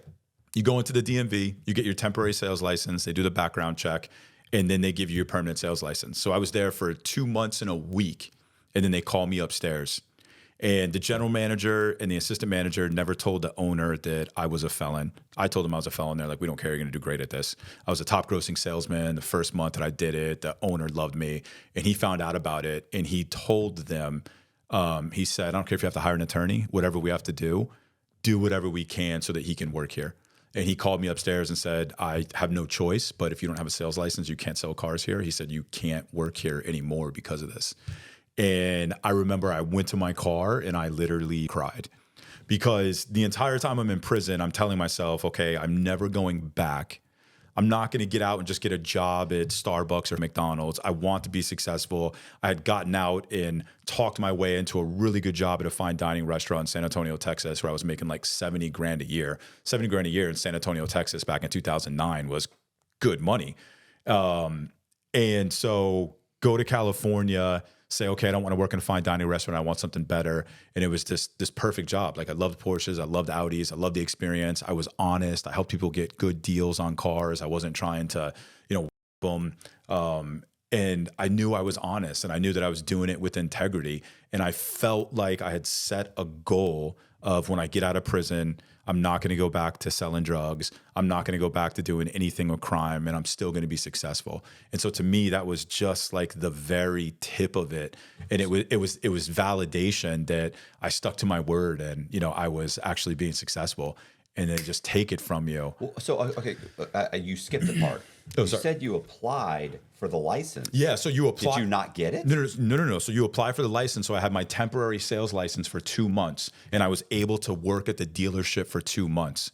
And then after that 2 months, because it's like a 2-month process for the state of California to run through whatever they run through, they denied my permanent sales license. You didn't mention that. Sorry, yeah. Okay. Yeah. So by the way, if car salesmen couldn't have felonies in Florida, there would be no car sales. Yeah. Like I'd say 70% of all these guys. Is the wonderful state of California. And that's just fucking, what gets me too is, fucking thing I've ever heard in my life. What gets me too is I wasn't convicted of fraud. I wasn't convicted of stealing personal information.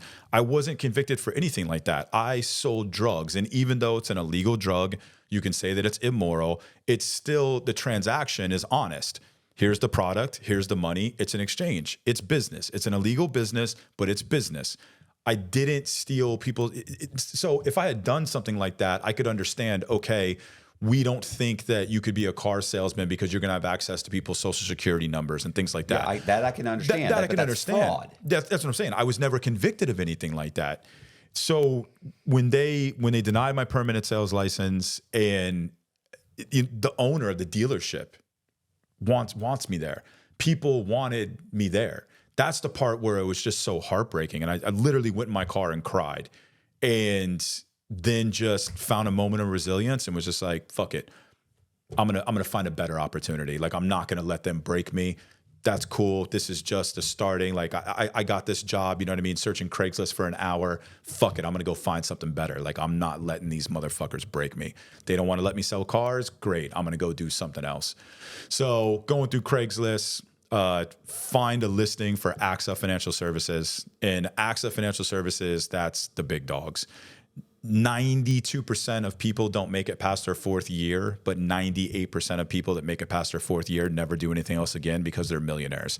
And the guy told us in the group interview, you're going to hate life for the next 4 years. You're going to make $100,000 a year, which isn't shit. You're going to work 18 hours a day, 6 days a week. But if you make it to that fifth year, you will never do anything else again. And I knew it was a long shot, but I was just like, fuck it. Who cares? Let's go for the long shot. I don't know what that is. So they're not stockbrokers. They sell a lot of insurance plans, and they sell financial services. So it's like financial advisement. They're a very, very reputable company. Like, they're not shady stockbrokers. This was a big deal to even have an interview in that building. It was a group interview. There was kids that had just graduated from Wharton, Michigan School, MBAs. And I'm sitting there looking at them, and I'm thinking, there is no way in hell I'm getting this job. Like, just got out of federal prison. I don't have a graduate degree in finance or business or anything else. So the guy goes around the table, asks a group question. Then after that, he's like, okay, we'll reach out to you guys, let you know, if we want to move forward, et cetera, et cetera. So we're walking out of the room, And he walks over and he just kind of gently taps me on the elbow and he's like, come over here. So I'm just like, okay, cool. So he lets everybody leave and he looks at me and he goes, you have what it takes. He goes, this will be the last job you ever do. He said, you will be a millionaire. And so I just got it right out of the way immediately. And I said, look, I've been to federal prison. You know, I did 5.5 years for illegal drugs. Just want to get that out of the way right now. And he looked at me and said, I don't care if you can get bonded and you can pass the Series 7 and the Series 63. He goes, you have what it takes for this business. He goes, you are going to be successful. Well, guess what? You can't get bonded. You know what I mean? Can't take your Series 7 and your Series 63. And so that was the part that really started to break me down and I guess develop a case. But bro, they want you to get a job at Walmart. Why didn't you just go straight to Walmart? Of the fuck it? Yeah. Yeah. Yeah. So 9 months after my sales license got denied, I finally had a hearing in front of an administrative law judge in California to try to get my sales license back. Right. Right. My PO out there, I told him the situation. I said, in order for me to have a chance, I have to be off supervised release. Because if I'm still on supervised release, the precedent is going to say that there's not enough signs of rehabilitation. Because if there was, he still wouldn't be on supervised release. That's not how it works. Especially if there's early. Well, that was the case. That was the case I know. law. You know what I'm saying? That's so stupid. That's just a time. And so this is what I have to do. Yeah. And so I said, will you write, you know what I mean, a letter to the judge asking, because if your PO asks for it to the judge, it's granted like that. And he told me, he goes, I won't object to it, but I won't write the letter. Oh, you're a prick. And I'm just sitting there thinking, like, you've been around me for the last year, never had a dirty, you know, like no issues with me. You see what I'm trying to do. Well, what's really amazing is that the 80% of your other probation or parolees are scumbags. Like these are the guys who are failing dirties. They're not showing up. They're getting fired. They're moving and not telling you. They're getting the cops called on for domestic violence. Never had one of those. But that's what they're typically used to dealing with. I know. I mean, and I've had my POs show up here. And they walk in. I'm like, do you need to walk around? They're like, yeah, you're not that guy. Yeah. They're like, you're not. I'm not worried about you. Yeah. You're not the guy I'm worried about. I'm worried about the guy that when I show up, he doesn't want to do a piss test. Yeah. He's not even there. Yeah. He leaves. Yep. I just went by his job, and they were like, he quit 2 months ago. Yeah. What are you coming by here for? Yep. Yeah. So I wasn't that person, right. and I'm saying, hey, I'm trying to get my sales license back. I want this job back. I love this job. Can you just please say that I haven't done any of these things? I won't object to it, but I can't write that letter. So I wrote the motion myself, filed it at the court in San Antonio, and the judge, an hour after receiving it, slapped it, approved it, sent it back. And I remember when I got that piece of paper that said that I was off supervised release, I was like, oh, it was just so just invigorating. And I remember I called the probation officer and I said, hey, did you get a copy of it? He said, what? I said, the motion that says I'm off supervised release, it was terminated early. He goes, no, I didn't. And he said, just bring me a copy. So I said, all right, cool. I'll bring you a copy, even though I don't have to. Yeah. So I go down there, have a copy.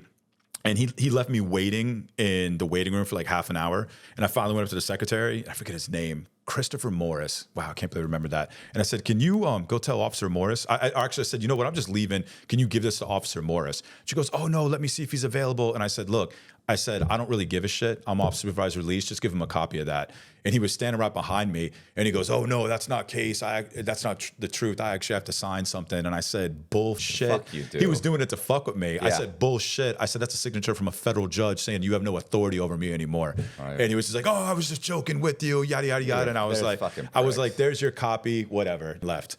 So got off supervised release, was really hoping that I was going to get my sales license back. And I was at a point where I was just flat broke. And I moved to California with a friend. And one of his friends was trying to get into the California grass. And this is when it was a gold mine. I mean, millionaires were made overnight. It was absolutely insane how much money you could make. So he asked me, he's like, look, I know you don't want to go back to this. I don't want to involve you in this, but is there a way where I could literally pay you as a consultant? He said, I have no idea what I'm doing. My friend really doesn't have an idea what he's doing, et cetera, et cetera. So eventually that led to me meeting the ultimate people. And I remember a week before I had my administrative law hearing to try to get my sales license back, I had made one trip to Texas and I had 20 pounds, made $10,000 real quick because I was just flat broke. I was just like, look, I'm going to get my sales license back next week. I know it's stupid, but I'm just going to take this risk. I know I'm not, I don't want to go back to this lifestyle. I just want my sales license back, but I just felt like I had no choice. I had a choice, but whatever. So I understand they were making the marijuana, but not able to sell it? What do you mean? In California? Yeah, I'm saying, what do you mean you moved 10 pounds? Did you I took 20 pounds from California to Texas and got rid of 20 pounds in Texas real quick to make 10,000. Because they grew it. Yeah, so back then, how you made millions with the California gold rush is by figuring out transportation.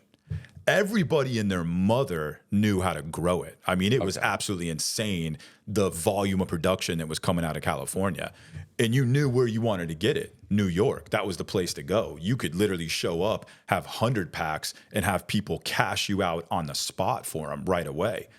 But transportation was the big deal. If you did not know transportation, you weren't going to be successful. You might get a few loads through, but you were ultimately going to get hit to where it wasn't going to be profitable. Right. So I got there, and that's the thing that you really learn in San Antonio is you learn trafficking. Because it's a land transshipment point, you learn how to get large amounts from one point to the next. So I get to California and it's just like, okay, this is my skill set in this trade and this is what I know how to do. And that's ultimately why it took off. But I like I said, I only made the one trip. I took 20 pounds from California to Texas, made $10,000 real quick and was like, I'm done. That'll hold me over. I know I'm going to go get my sales license back in this hearing, and I'm never going to do it again. So went to the administrative law hearing, defended myself. I embarrassed that state prosecutor. People in the courtroom, I'm not exaggerating, stood up and clapped for me. I made a passionate plea for myself. I told her there's clearly signs, of enough rehabilitation. I made the president's list. I'm here pleading for this because I want to be a law-abiding citizen. I don't want to go back to this. I'm good at this job. I did it with integrity, et cetera, literally pleading. And she denied it. And it was like a switch inside of me where it was just like, okay, fuck it. And, you could sit there and point the finger at the system, et cetera, and this, that, and the other, but ultimately it's still my fault. I still chose to let them break me. And I chose to just say, fuck it. And I got into grass game, as hard and as quickly as I possibly could. And I grew very, very quickly because of my transportation techniques. Like I had transportation down. So it's very easy. Everybody and their mother out there is growing it. And people start to take notice where you're coming in and you're consistently getting packs. And, if someone loses 100 pounds here, loses 100 pounds there, they're always talking about it. Like, oh, I just took a hit, et cetera. And so I'm getting all this work from all these growers and I'm never talking about hits. I'm never losing anything. And I got introduced into kind of this big network. And after about 3 to 6 months, and they're seeing that I just don't lose loads, they start asking me like, hey, can you help us out with transportation? We're glad that you're going to continue to buy our work, but can you help us out with transportation? And so the transportation system I had at the time was kind of maxed out. It could have been expanded, but it would have been a little bit more difficult. So I said, you know what? I had this friend. He has a friend in LA and he brokers private jets. And he's been talking about this for the last 6 months. Like, you got to come down, you got to meet this guy. He can get us on private jets. And when you're doing anything illegal like that, private jets, that's the dream. Load the motherfucker up with as much as you can get on it. You know what I mean? It's not leaving your hands. If you know how to load it up in a hangar, you know what I mean? Fly into the right places. Like, they're not there waiting for you, et cetera. But it's a very, very tricky game when you start playing with private jets. You better know what the fuck you're doing. So that's why I never got into it. But we go to LA, I meet this guy, and he's just a broker for private jets. So like if you came and said, hey, we're going to New Jersey for a business executive meeting, we need to get there, he's going to broker the deal, make money off the middle for it, et cetera. So we tell him the situation and he goes, look, man, you don't have to worry about it. I'm going to tell them what the story is, why you want the private jet, et cetera, et cetera. I'll fly up from LA. I'll meet you in Oakland. Oakland to Teterboro, New Jersey is a very, very common route, you know, for executive people, blah, blah, blah, all this stuff. And he was a smart guy. Like I'm definitely a skeptical person. You know, I look at most people and I'm like, all right, this dude's full of shit. He was a smart guy, very, very presentable, explained to me the whole process, what they look for, how he could get around those things and whatnot, et cetera, et cetera. So I said, all right, cool. Let's book the jet. You know, well, first load was 109 pounds. And back then that was $300,000 worth of grass. That was a manageable loss, to be completely honest with you. I was just like, whatever, if I lose 100 pounds, I lose 100 pounds. It is what it is. And then in California, 100 pounds is hold out your wrist, you know, slap on the wrist. Right. So I'm looking at it like, well, fuck, you know, if this works, if this guy really says it is what it is, and it's great. And if it doesn't work, I'm going to get put on probation, you know what I mean, and lose $300,000. It literally at that point didn't matter. So he books the jet. He pulls a dick move, right? So he told them that we needed an undercarriage because I was traveling with equipment. And so if you have the undercarriage, because I had the 109 pounds in those big boxes that, you know, like when bands are traveling with amps and their equipment, it was those kinds of boxes. So he told them that I'd be traveling with equipment. That was like the one company, and he was about to book that jet. Well, a dead leg came out of nowhere, and a dead leg is a plane was going from Oakland to Teterboro, and they had a paying client in Teterboro, but they didn't have a paying client from Oakland to Teterboro. So they booked those flights out for very, very cheap because they look at it like, hey, we have to pay for the fuel anyway. If you want to pay for the fuel plus 10%, we might as well get our fuel costs covered so that the actual profitable leg of it is more profitable. So right at the last minute, this company made this dead leg available. And it was a smaller jet. It didn't have an undercarriage. So it didn't have an undercarriage. So we get there and didn't have an undercarriage. He was there with me the whole time. Like, dude, it's okay. Like, you know, don't worry about it. You know, this kind of thing happens, et cetera, et cetera.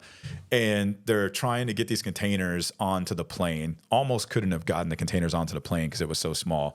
But they got the containers onto the plane. Well, come to find out, the pilot was a snitch that worked for the DEA. And how the DEA works is if you provide information, you'll get 25% of street value. So like I think the biggest case they ever had was a woman in New York City at one of the big hotels said, hey, there's some suspicious activity going on in this hotel room. And they went in there, you know, it was like $4 million in cash and she got $1 million, something like that, you know, 25% of what they found. But I thought it was in the like the band, the equipment, like how, it wasn't raw. It wasn't. No, raw it wasn't. No, it wasn't. Pilot, he just. I mean, think about it. If you're a snitch for the DEA, right? Right. And what's it gonna? I mean, it's just like fuck. You might as well call your handlers and be like, hey, this guy's got some containers. Might be some drugs in there. Right. It's just like if you think there's drugs in there, you're gonna get 25%. It's just like he doesn't give a shit if they show up and there's nothing in there. He doesn't lose, right? But if they show up and there's something in there, then he wins. So he went in there, called his handler out of San Diego. He's working for like the DEA in San Diego. So take the flight, land in Teterboro. And how it is when you land in Teterboro, they have different smaller hangars depending on whoever the jet is contracting with. And so I still don't see all the Port Authority and all the police cars because they're on the other side of the hangar. And they have a little shuttle. We unload the containers. Put it onto the shuttle, then they drive you around to the front part of the hangar, and that's where I had the SUV waiting for me. And as soon as we come around the hangar, there's just Port Authority police cars everywhere. There's all these unmarked cars there, and I'm just like, there's no way this isn't for me. So we get to the point where, you know, I should be getting off to get into the SUV, and 4 DEA agents walk on. And they introduced themselves as, you know, working for the Port Authority. And they were just like, you know, I get up and I'm like, you know, trying to leave. And like, oh, you know, just sit for a second, you know, just wait. So it's like, okay, this, yeah, you know, working for the Port Authority. We're part of a terrorist task force and we're just looking for guns and bombs and things like that. And I'm just sitting there like, okay, like, do I fit the profile? Do I look like a terrorist? And then I asked him too, I said, if you're really looking for guns and bombs and things like that, wouldn't you want to get those before they got on the plane? You know what I mean? Like if I was going to hijack this plane and fly it into a building or do something like that, don't you think you want to stop me before I got on the plane? I said, that really doesn't make much sense that you're looking for these things, after I'm landing. And he's like, oh, well, just, he wasn't a very good liar. And I looked at him. I was like, just cut this shit. I said, come on now. I'm like, you think there's drugs in there? I said, that's what this is about. He's like, no, of course not. Why would we think there's drugs? And it's just like, come on, man. Like, get the fuck out of here. So I asked him, I said, am I being detained? He goes, no, you're not being detained. I said, okay, I'm free to leave. And he goes, yeah, you're free to leave. He said, but we're keeping the containers. They were waiting for a drug dog. The only reason they didn't have a drug dog on site when I landed was because the drug dog was on this other case, and so they were waiting for him. And he said, we do have a reasonable suspicion to where we can keep the containers. We can't detain you, but we can keep the containers. And so I said, all right, well, if I'm free to leave, I'm going to leave. And he goes, okay, I just need to get your contact information. So he pulls out this little notepad and starts writing down like a B. He's like, what's your name? B. And he asked me a question.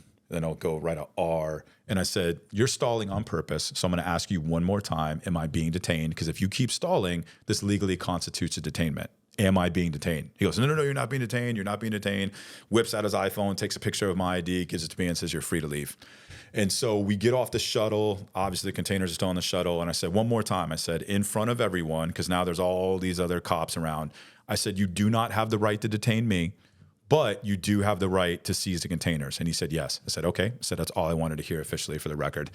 So I go over, get into the Suburban, and the Suburban driver is like, man, what the fuck was that all about? And I was like, just some bullshit, made up a story. I said, I'm bringing some prototypes over for this company, for this hedge fund to possibly invest in. And they think there's drugs in there. So they're holding on to him. He's like, oh, well, do you want to wait around? And I was like, no, get the fuck out of here. So he's like, all right, where are we going? I'm like, we're going into the city. Cause I'm just thinking like, I've got to ditch them. If a drug dog shows up and signals, they're then going to have probable cause. And I know these motherfuckers are following me. So I threw him like a couple $100 like cash right away. I was like, dude, get to the city as fast as possible. So he gets to the city. We drive down the West Side Highway. And I know there's a subway station. It was like 2 blocks over from that point of the West Side Highway. So I just jump out real quick with both my bags and run to the subway station. And so I go and I get on, and it was one that was like at the end of the line. So whenever it's at the end of the line and it's about to change directions, the doors will stay open, for like a couple minutes longer. So I get on there and I'm waiting. I'm like, come on, close. I got to get the fuck out of here. And this dude just runs on and sits across from me. And he's just kind of looking around like this, and he moves and you can see the chain for his badge. And so now I just look at him like that, and he kind of like makes eye contact and he's like, oh, what the fuck? And I just looked at him. I said, really, dude? I said, come on, man. Pointed at the chain to like his badge. So I get off the subway real quick, run out there, get in a taxi. And the taxi driver's like, where do you want me to go? I'm like, Greenwich, Connecticut. And he's like, oh, I'm not going all the way out there. I threw, a couple $100 at him. And was just like, bro, that's your tip. I need to go to Greenwich, Connecticut. So we drive, I don't know if you're familiar with the area, but Greenwich, Connecticut's probably about an hour outside of New York City. I didn't know it, but at the time in Manhattan, they lost their tail on me. So I'm still panicking. I think they're following me. I didn't know it until years later, until I saw the discovery. But I was actually cool at that point, right when we got around. I think they said like 49th Street, Midtown Manhattan, they lost because there were so many taxis, they couldn't keep track of it. So we're driving to Greenwich, Connecticut. I call my boy, and I had a Jeep Grand Cherokee SRT up there that I would keep at his place that I would drive when I was up there doing work. And there was this one tavern in Greenwich that if you looked at it, you wouldn't know that there was also a rear entrance. And I called him up and I said, don't ask any questions. Get the Jeep, go park it at the back of whatever the name of the tavern was, put the keys in the gas tank and get the fuck out of there. And he goes, what's going on? And I said, don't ask any fucking questions. Yeah. Just go do it. And so he does it. I get to the tavern and throw the taxi guy, cash. Run. I got out as quickly as possible, but I also like walked slowly because I didn't want them to think that I was going into the tavern to run. But I remember like as soon as the tavern door shut behind me, I just blazed that tavern, like ran as fast as I could. People were looking at me like, what the fuck?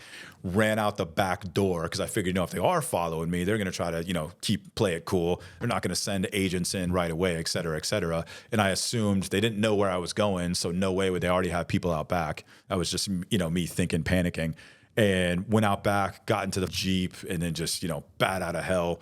I didn't even know where I was driving. I was just, I got to get the fuck out of here. Now I'm in a fast vehicle. If they are tailing me, I can get away from them. So I'm in the Jeep, and I get the phone call. It's Officer Scudis. And, Officer Scudis, what a guy. He goes, so the drug dog signaled on the containers that there's narcotics in there. So, we do have probable cause for arrest now. So, we need you to come turn yourself in. And I was just like, yeah, I'll be right there. Sure. Yeah. Was on the run for 3 years, had a U.S. Marshal that had a raging hard-on for me. And that's ultimately why they caught me. It was on billboards in Northern California's top 10 most wanted. I remember my buddy. Were you in California? Well, I was living in California at the time. And so the case was out of New Jersey. Okay. It was out of New Jersey, and it was out of Bergen County because the feds didn't want it. It was 109 pounds of weed in 2012. The feds weren't prosecuting grass anymore. It could have been 1,000 pounds. Feds don't want grass. Right. So it went to Bergen County. Well, because I wasn't from New Jersey and I was from California, the U.S. Marshals in Northern California took the case over. And there was one, I can't think of his last name, Marshal Joe. I forget his name. I remember his story. He was in the Air Force and all that. He just had this raging hard-on for me. And it was his doing that they created a Northern California's top 10 most wanted list, put it out to all the news channels. 3 of the guys that were on there were the 3 Alcatraz prisoners that escaped years ago. Yeah. And everyone else on there was a murderer. And you've got me on this top 10 most wanted list 100 pounds. for 109 pounds of grass. I actually called the news organizations and commented on it. It was like, this is a crock of shit. This is Northern California. He's on the top 10 most wanted list. But yeah, grass. But it was all ego with him. He would go and he would harass my family. And I didn't talk to my family for 3 years. I was like, I'm not going to get them in trouble. I'm not going to put them in a situation where they have to lie to law enforcement. I didn't talk to them for 3 years, had no contact with them whatsoever. My mother's in very poor health, has Parkinson's. And he would sit there and go harass this. My mother's the nicest woman you ever meet in your life. This older woman with Parkinson's, he would sit there and harass her. And he would tell her things like, things happen in the fields, fingers can slip. This is how people end up dead. If you tell me where he's at, we can kind of ensure that won't happen. So he's literally telling her, if I find him in the field, I'm going to kill him. So if those are your tactics, are you kidding me? I'm on the run for 109 pounds of grass, and you think that it's okay to lie and tell this woman that you're literally going to murder someone. Right. You know what I mean? You were telling her that, things slip. You were saying that, hey, I have the ability to murder him and cover it up as an accident. That was your tactic to try to get information. My brother-in-law is an immigrant from Ireland. He was going through his paperwork to get his citizenship at the time. They were, telling him that he was going to be deported. They told my sister that they were going to take her kids away from her, you know what I mean, and that she was going to go to prison. And they were like, we know you know where he's at. And they didn't. And they would show up on a 3-month, a 6-month cycle and just show up and just harass the shit out of them. Police officers, U.S. Marshal Task Force would come into the house and just harass them. And it's just, for 109 pounds of grass, you really think that those tactics are acceptable? That's the part that really, it's just like, look, I'll do my time. I will accept my responsibility. But you start bringing someone's family into it, tell me I'm the bad guy. Tell me I'm the monster now. That still, to this day upsets me. But he had a raging hard-on for me. However... I was going to say, what are you doing during the 3 years? Bringing dead people back to life to use their identities, things like that. Yeah, right. I remember I was listening to your Underbelly episode, and I was like, oh, we got a lot in common. Yeah. Yeah, so I I had multiple different identities. I remember at my bail hearing, when the prosecutor got my bail increased to $1 million, she said, like, Your Honor, he's bringing dead people back to life. He's a James Bond type criminal. That was part of the statement that she used to get my bail up to $1 million. You know what I mean? Like all this bullshit. So I was on the run. Those are great quotes for the jacket cover of the book. Yeah. So I was on the run, and the crazy part is I sold more on the run than I did when I wasn't on the run. Because I looked at it like, okay, I'm going back to prison. Honestly, after doing 5.5 years in federal prison when you're 22 years old, it kind of numbs you to the experience. Yeah. I'm not scared of going back to prison. What I'm scared of is getting out and not having money.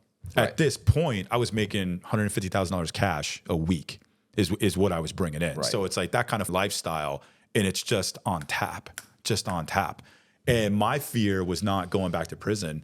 My fear was not having money when I got out of prison. Yeah. And that goes back to the reason why I even went down this path in the beginning, is because my whole issue, my whole life has been, if I don't have money, I don't have value, I don't have an identity, is ultimately what it was. So what made me stay away from my family for 3 years, what made me sell more than I ever had was, I've got to have millions when I come out, like I have to, like I can't not have money. And the lesson I learned in that is that whatever you're scared to face the most in life, that's the one lesson you need to face. And so I was scared to get out of prison and be flat broke and have absolutely nothing. And ultimately, though, getting out of prison and being flat broke and having absolutely nothing is what really allowed me to start over and create an identity that I can say, now I'm proud of this identity. Now I really am proud of myself, And I understand the process now. It's money was the Band-Aid to cover up the wound. And I saw a really interesting podcast clip the other day. God, I wish I knew the guy's name, but he gave a great analogy. And he said, look, if you have a glass of water and there's piss in it, it doesn't matter how much sugar you put in it, there's still piss in it. And you're still drinking the piss. So rather than trying to put sugar into a glass of water that has piss in it, you have to take the piss out. And the piss, what he was talking about, is ultimately the trauma. So my trauma of being moved around a lot, not having an identity, feeling inferior because I didn't have money, that was my piss in the water glass. And me making all of that money, it was just putting more sugar in it, more sugar in it, more sugar in it, more sugar in it, more sugar in it, more sugar in it. It never did anything to get the piss out. And you only find the motivation to get the piss out of the water glass when there's no sugar in there to cover it up. So get all the sugar out. Now you take a sip and you say, okay, there's piss in this water. I need to deal with this trauma. I need to get this piss out of this, out of the water, is ultimately how things have come full circle with me. So I see how I used money for the Band-Aid. I see how money was my sugar in the water glass to cover up the piss.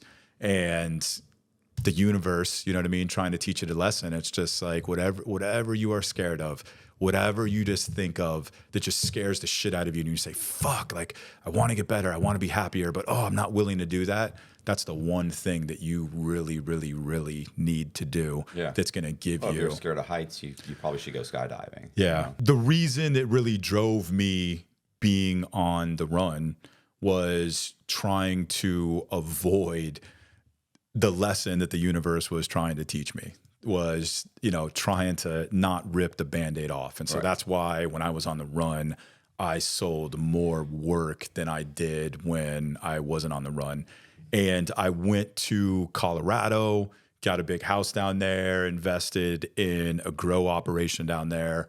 That was going to be, the piggy bank. That was going to be, okay, I'm going to go away. I'll have my big grow operation down here. This will continue to make millions of dollars a year.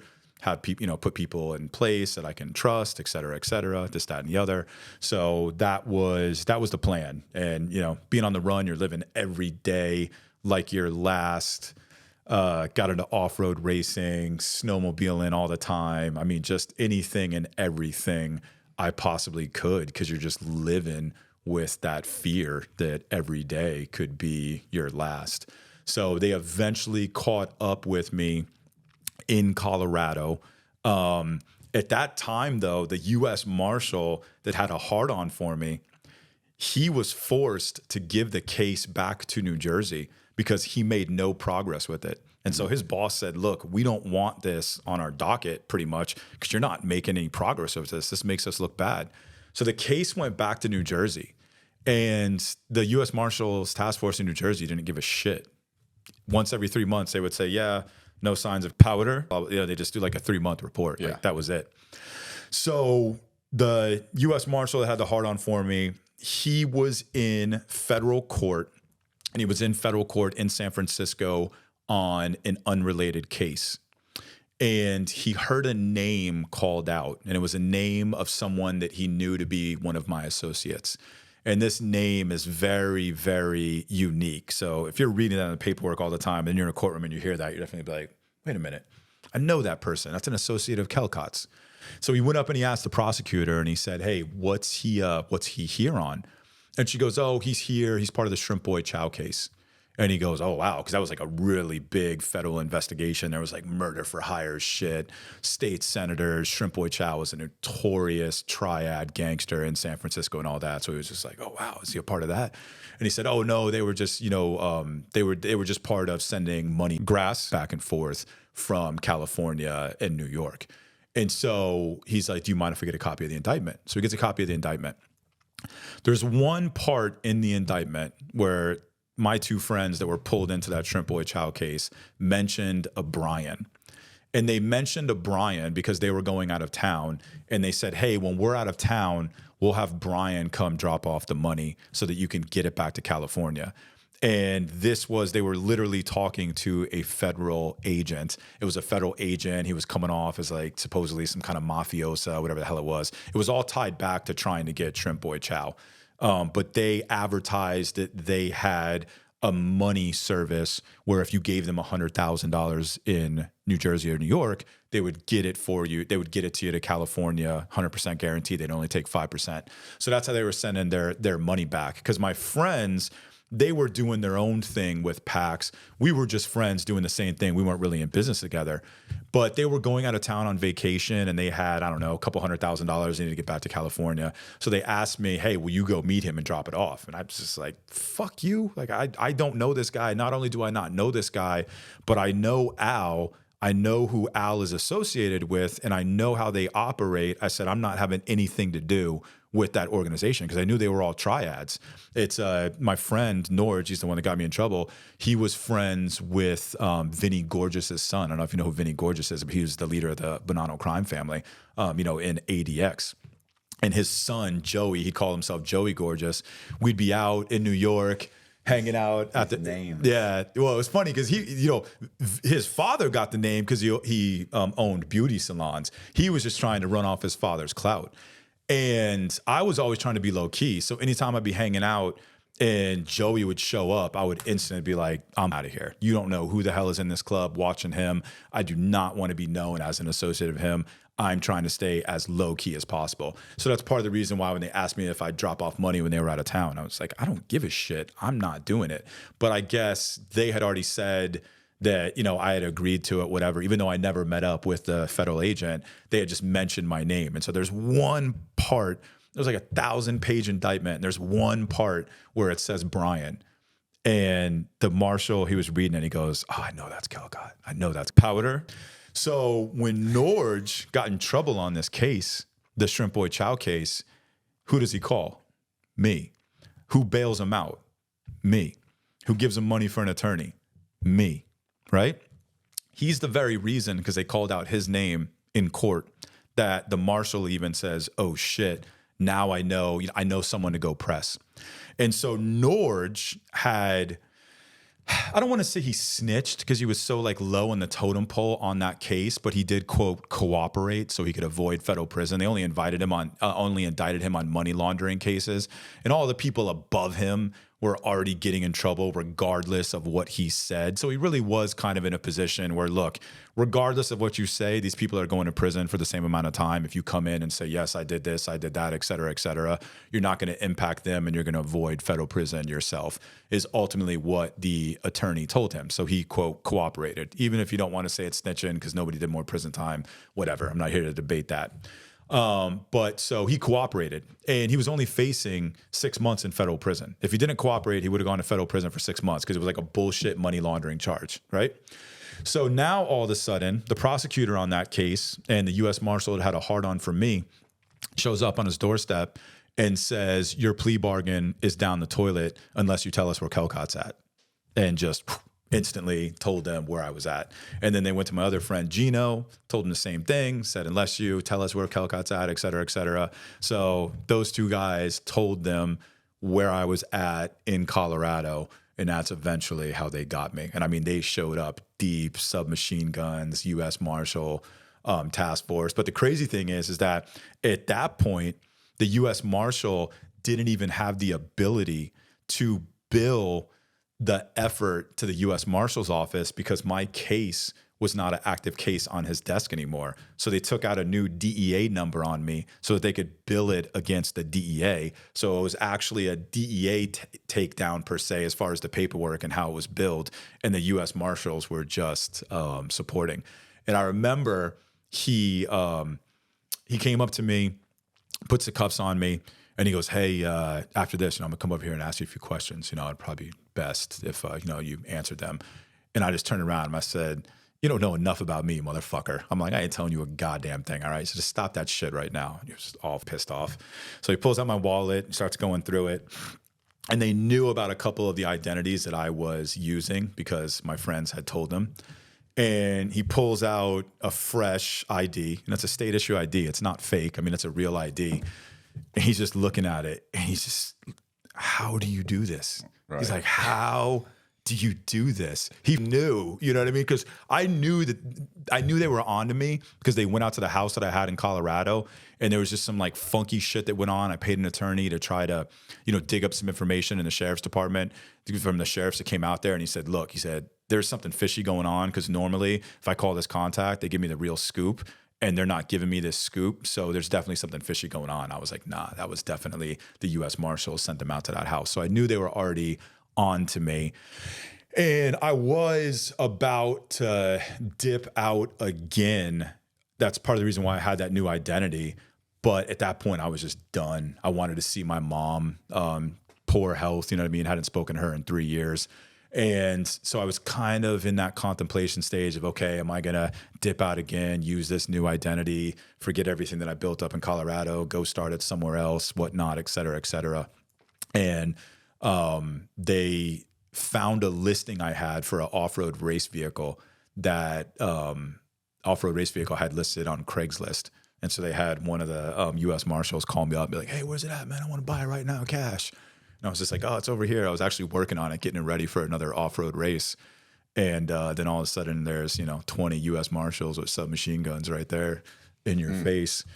And so they kept me in Colorado for a couple of weeks, and then 17 days did the whole diesel therapy, as they call it, 17 days in the back of a paddy wagon to get from Colorado to New Jersey. Like just absolutely horrible. Like that was a god awful experience. Get there, and they raised my bail to $1 million. They raised my bail to $1 million because I was on the run for 3 years. Prosecutor said, "Oh, he's a James Bond type of criminal." Yada yada yada. Just trying to make it as juicy as possible. Hired a really good attorney. He got the bail down to $350,000, so I had to put up 10% of that. Got out, was on bail, and they had me on an ankle monitor for 3.5 years. They would I can't not. believe they got you out on bail. I mean, you've got fake IDs. Did you have fake passports? No, I didn't get the fake passport. I was about to go to Thailand. And say, fuck it. But, the last words I ever said to my father was, "You're dead to me." And 2 months later, he was dead. Oh.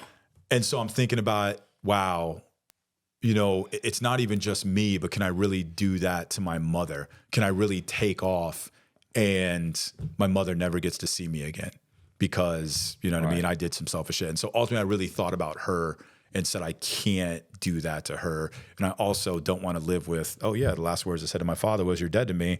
And I never got to see my mother, before she passed away, because ultimately I'm on the run. and, you know, never came back. So I had a plan. I was like, I'm going to Thailand. That's what I'm going to do. I'm going to invest in a business. Here's how you get the money to Belize. Here's how you get the money from Belize to Thailand, et cetera, et cetera. I had a plan, but I just knew I couldn't go through with it. So then my plan became, okay, make as much money as possible, get a really good attorney, try to do the least amount of time, and just have money when you get out, is what the plan became after that. Okay, so so they grabbed you. You got your bail. They let you out for on an ankle monitor. And what was why the 3 years? Just legal Yeah, that's how maneuvering. Yeah, so there was some legal precedent that we really had them beat on, that they knew when it got to appeal would get tossed, even if at a state level it didn't get tossed. As soon as it got to a federal level, they would have tossed it. It's just the precedent was just so clear. And so my attorney was trying to beat them up on that for as long as possible. And he was notorious too for just dragging cases out. His whole philosophy was, look, right now it's fresh. They just got you. You're on the run for 3 years. You know, 3 years from now, though, are they really going to care about you that much? But 3.5 years after that, they still cared about me that much. And they still, you know what I mean, wanted to, they were trying to get me to accept a 10-year plea. Right. A 10 with a 3. So 10-year prison sentence, 3 years before I was eligible for parole. And that was the plea bargain they gave me. And I stood in front of a judge and she said, you have until Monday. If you don't accept this plea bargain, you're going to trial. And if you get found guilty at trial, you will be sentenced to 20 years in prison with a 7-year stipulation, meaning that you won't be eligible for parole for 7 years, is what she told me. So it's like, and the new attorney I had at the time, he told me, he was like, fuck it, let's go to trial. They're not releasing the discovery that says that the pilot was a snitch. He goes, as soon as I get that pilot on the stand and I ask him, were you a confidential informant for the DEA? And he says, yes. It's like, it's a mistrial. He's like, who cares? He's like, let's go to trial. And it's just, you know, you're thinking like, fuck, 20 with a 7? Like, Jesus Christ, no way. So I accepted the 10 with a 3. But while I was on bail, I started a meal prep company. It became instantly successful, did millions of dollars in sales overnight. I started it because my mother has Parkinson's. I got into nutrition. And so the judge looked at that and just said, I know you signed for a 10 with a 3, but I do have discretion with this. So I'm actually just going to give you a 7.5 flat sentence. So she knocked a little bit of time off, you know what I mean, at sentencing. And she said it was because of my behavior while I was on bail, you know, showing people that, hey, I want to be a law-abiding member of society. So that's the only reason why I didn't get a 10 with a 3. But that was the plea bargain. 10 years with a 3-year stipulation. And how New Jersey worked at that point, I would have done 4 to 5 years. Okay. Yeah. So it was a 7.5 flat, and COVID happens. So I'm up for parole. How long? At 18 months. Okay. And because of COVID, they let me go. Because they're just smashing everybody, getting everybody out. They're like, yeah, get out of here. Yeah. Because a lot of people there, you know, old timers, they were like, look, you got a 7.5 flat. You're going to get smacked your first time. You might get smacked your second time, especially because you've been down before. So expect to do like 2 to 3 years total. So I was just like, all right, they're like, you're not getting your first. They're like, you're not getting it. Don't even think about it. And went up and got it. They were like, all right, I'm going to grant you parole. And it was just like, it was literally because of COVID. Everybody was getting released because of COVID, because they just had to, you know, get rid of as many people as possible out of the prisons. So after that, went back to California. That was July of 2020. So the initial flight with the 109 pounds of grass happened December 12th, 2012. Didn't get off of parole for that case until February of this year. So 12 years altogether. So 3 years on the run, 3.5 years on bail, 18 months in prison, and then the rest of the time on parole for that charge. Jesus. Yeah. So it's crazy. So yeah, I mean, I 22 years old, got my first offense. I'm now 45. I just got off parole. From 22 until 45, I've probably only had a year and a half, maybe 2 years of my life where I wasn't in prison, on the run, under some form of supervision, something like that. So wait a minute, you started the meal prep company. You went to prison. What happened in the company? So it took off. It was literally the first ketogenic meal prep company in the country. And we did $2 million in sales our first year in business. And that was me bootstrapping it with no money to invest. It was literally, I taught myself how to build a website, taught myself SEO, taught myself marketing, put the website up. People ordered the food. I would use that money to go buy the food, and it was just local deliveries. And then I figured out how to do national shipping, had some affiliates give us some plugs, and it just took off. And so in under 6 months, it went from me making 200 meals a week in my small, shitty little apartment in Weehawken, New Jersey, to doing $180,000 a month in revenue. And it absolutely took off. In under 10 months of starting that business, one of my clients in New York City, he called me up one day and he goes, "What are you doing to make these steaks so good?" And I said, "Oh, well, I worked at fine dining in Texas. I take the steak very seriously. And that's the one thing, that I don't cut corners with." And he's like, "Well, it's not just the steak too." He goes, "It's everything." And he goes, "Let me tell you something." He goes, "I eat steak." He goes, "That's what I love to eat." He said, "Every time I go out to a restaurant in New York City, I eat steak." And he goes, "It's New York City. It's hard to get a bad steak." He said, "I don't eat steak when I go out anymore because your little $20 frozen meal with a frozen steak is better than all the steaks that I'm getting in New York City." He's like, "So I just had to call you, and ask you, how are you doing this?" And then he said, "Can I ask you some numbers about the finances? Like, how much are you guys doing in revenue, et cetera, et cetera?" And he tells me, he goes, "Okay." He goes, "I manage a fund. There's about $300 million in there." He goes, "It's not my money." He goes, "It's just a fund that I manage, for investors. And there's a program with Procter and Gamble. I always get it mixed up. It's one of the largest business law firms in the world." He goes, "It's a program. I work with the attorneys in that program. They look for businesses like yours. They don't charge you anything. They become your representation. And the ultimate goal is to put the company into a standing so that you get acquired by these larger food funds.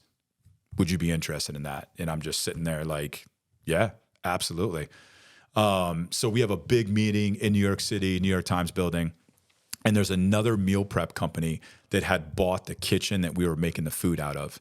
And they said, "You either have to sell us the business or you have to get out of the kitchen." So it's kind of a tumultuous time because at that point, the amount of food that we were making, there weren't very many kitchens that you could make that level of food in.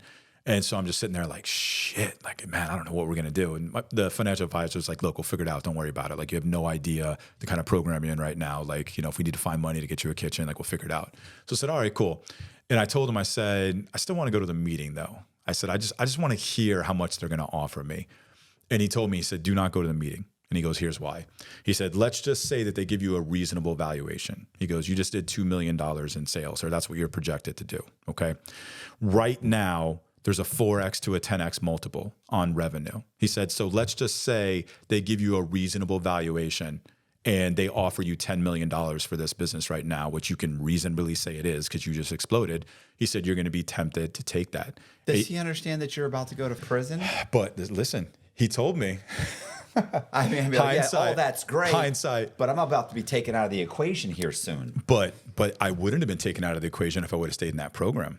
He tells me, he goes, "If you sell this business right now for $10 million, you're an idiot. This is a $100 million to $1 billion idea." He goes, "Businesses don't just take off like this.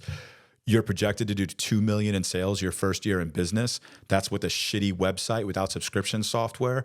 We're looking at the numbers. If you would have had all of this in place, you would have done $6 million in sales in your first year in business. So now start running the multiples." So we went into the meeting with the two attorneys in the New York Times building. That's where the law firm had their offices at. And I remember, like, I'm not a person that's really impressed with, materialistic things like that. But I remember being in that law office in New York City, and you're just like, holy shit, like, this is literally top of the world. The financial advisor, he told me, he said, "I know you're not impressed by this stuff, but these attorneys, like, I personally know of $1 billion million deals that they've worked with. The one attorney, she told us, look, this is how things are going with food companies are looking for brands like yours, but they don't want to acquire them 100% because if they acquire them 100%, their corporate bureaucratic bullshit fucks up the brand and then it loses the value. So what they've done is they put money into these funds and they purchase a percentage of companies like yours and still ultimately lets you keep a lot of control. And she said, the goal is to get you into every grocery store across the United States. So I'm just sitting there thinking like, holy fuck, I'm on bail. This is the first legal business I've ever started. It hasn't even been 10 months. And I'm sitting here in this law office in New York City having a conversation with people that are not, just blowing smoke up my ass. It was definitely, like a rewarding moment. Like, fuck, here I am on bail.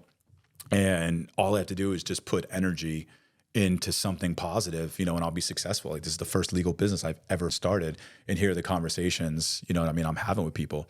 And I told them, I said, look, I'm not stupid. I know how this is going to go. You guys can have operational control. You can have logistical control. I said, I'll even give up majority equity. I said, I know how these things go.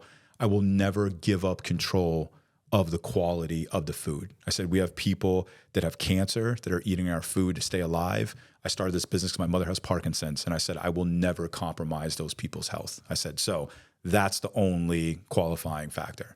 And they were just like, okay, we can talk about that when we get to it. Clearly, you already know what they want to do.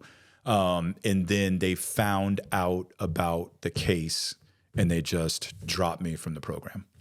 So that happened. Then the other thing that happened is we lost our kitchen. So because we lost our kitchen, we had to go to a different route where we started having a co-packer make the food. And then we had a third-party fulfillment center send the food out. So it took us everything we had, because co-packers don't just make 20 meals of this, 5 meals of this. You have to order like 1,000 of each SKU you have on the menu. So we had to come up with $100,000 cash to get the food from the co-packer to the third-party fulfillment center. So it took every last dime effort we had. We got the money up. And so now we have the co-packing model going on. There was some hiccups in the beginning. The co-packer wasn't making a lot of good food. So we lost maybe like $10,000 to $20,000 in refunds the first month because they were used to our food. And I'm not trying to brag. We literally did make the best tasting food in the country. Everybody said that. And then the third-party fulfillment center decided to double ship orders for, I think, 2 weeks in a row. So they call me up and they say, hey, when are we getting more food? And I'm just like, go to the computer, look at the inventory. I'm like, the fuck are you talking about? You have more than enough food. No, we don't. And it was a massive facility too. I said, well, it must have gotten lost because I'm looking at my inventory. You guys still have enough food for 3 weeks. And, the co-packer is sending another shipment in 2.5 weeks, whatever. He's like, well, you need to get down here because you're running out of food. So get down there, look at our place in the freezer where our food's supposed to be, and there's pretty much nothing there. And I'm just sitting there like, I know the inventory, I know how many orders have gone out. I'm like, what in the actual fuck just happened? So go up there, speak to the person that's in charge of their ship station, go into their ship station account, and they didn't have a feature set up to where when an order is shipped, it cleared it out of the active queue. So literally for 2 weeks, orders were being fed in to ship station in the active queue. And we had like 2 ship days a week. So they would ship the orders, send the food out, which should have cleared the orders so that people didn't get double shipped and it didn't matter. So some people were like, they got shipped their order 3 or 4 times. So that's where all the money went. I mean, that's where all the food went. So then we're in a fucked up situation where I took loans from Merchant Cash Advance, leeches, where now $100,000 loss is now $150,000 loss because you have to pay 50% interest on these loans and you have to pay it back in 3 months. And then you can't pay that back. So then they refinance these loans and now you owe $200,000. And back then it was still legal. They would have you sign confessions of judgment. So if you defaulted on your payment to them for those loans, there was no court case. There was none of that. They would go right into your bank with a confession of judgment and they could seize your account just like that. And so ultimately what the third-party fulfillment center cost us with the co-packer making shitty food, it was $100,000. It was literally about to stop proceedings, inexperience. said, fuck it, take the money for the merchant cash advance loans. I knew that, keto was exploding. Keto was just absolutely exploding. So I was like, if we can just find the money for a better website, I know we'll get more traffic. I know we'll sell more food. And then ultimately, this won't matter. We'll be able to absorb it. And so I was able to keep it running the entire time I was out.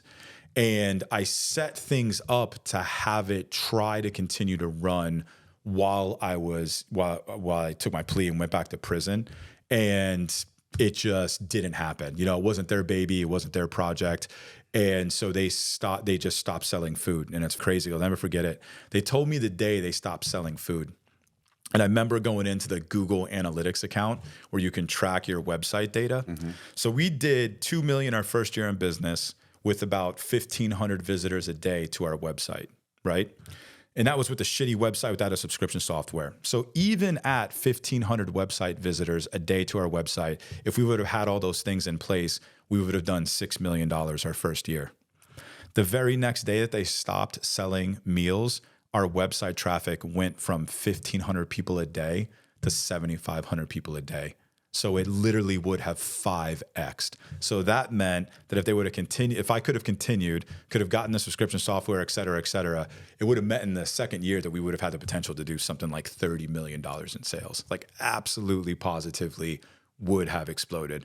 And when I got into the halfway house, I had my friend drop off my computer and I was able to get the meal prep business back up, like literally while I was in the halfway house, because I just coordinated with the co-packer and said, look, these are just, this is how we have to do things, et cetera, et cetera. So it was just me being behind the wheel. I was able to get it back up. But at that point, there was already so much competition. We were only, we went from doing $180,000 a month to doing like $20,000 or $30,000 a month. At the end, when I had to give it up, it was only down, it was down to like $50,000 a month.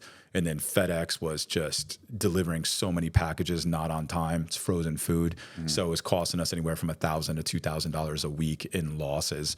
And, if you're doing $180,000 a month, you can kind of absorb those losses. But at $50,000 a month, I just couldn't absorb it. And then I had moved the kitchen to California. So I think the cheapest person I had on my payroll was $25 an hour.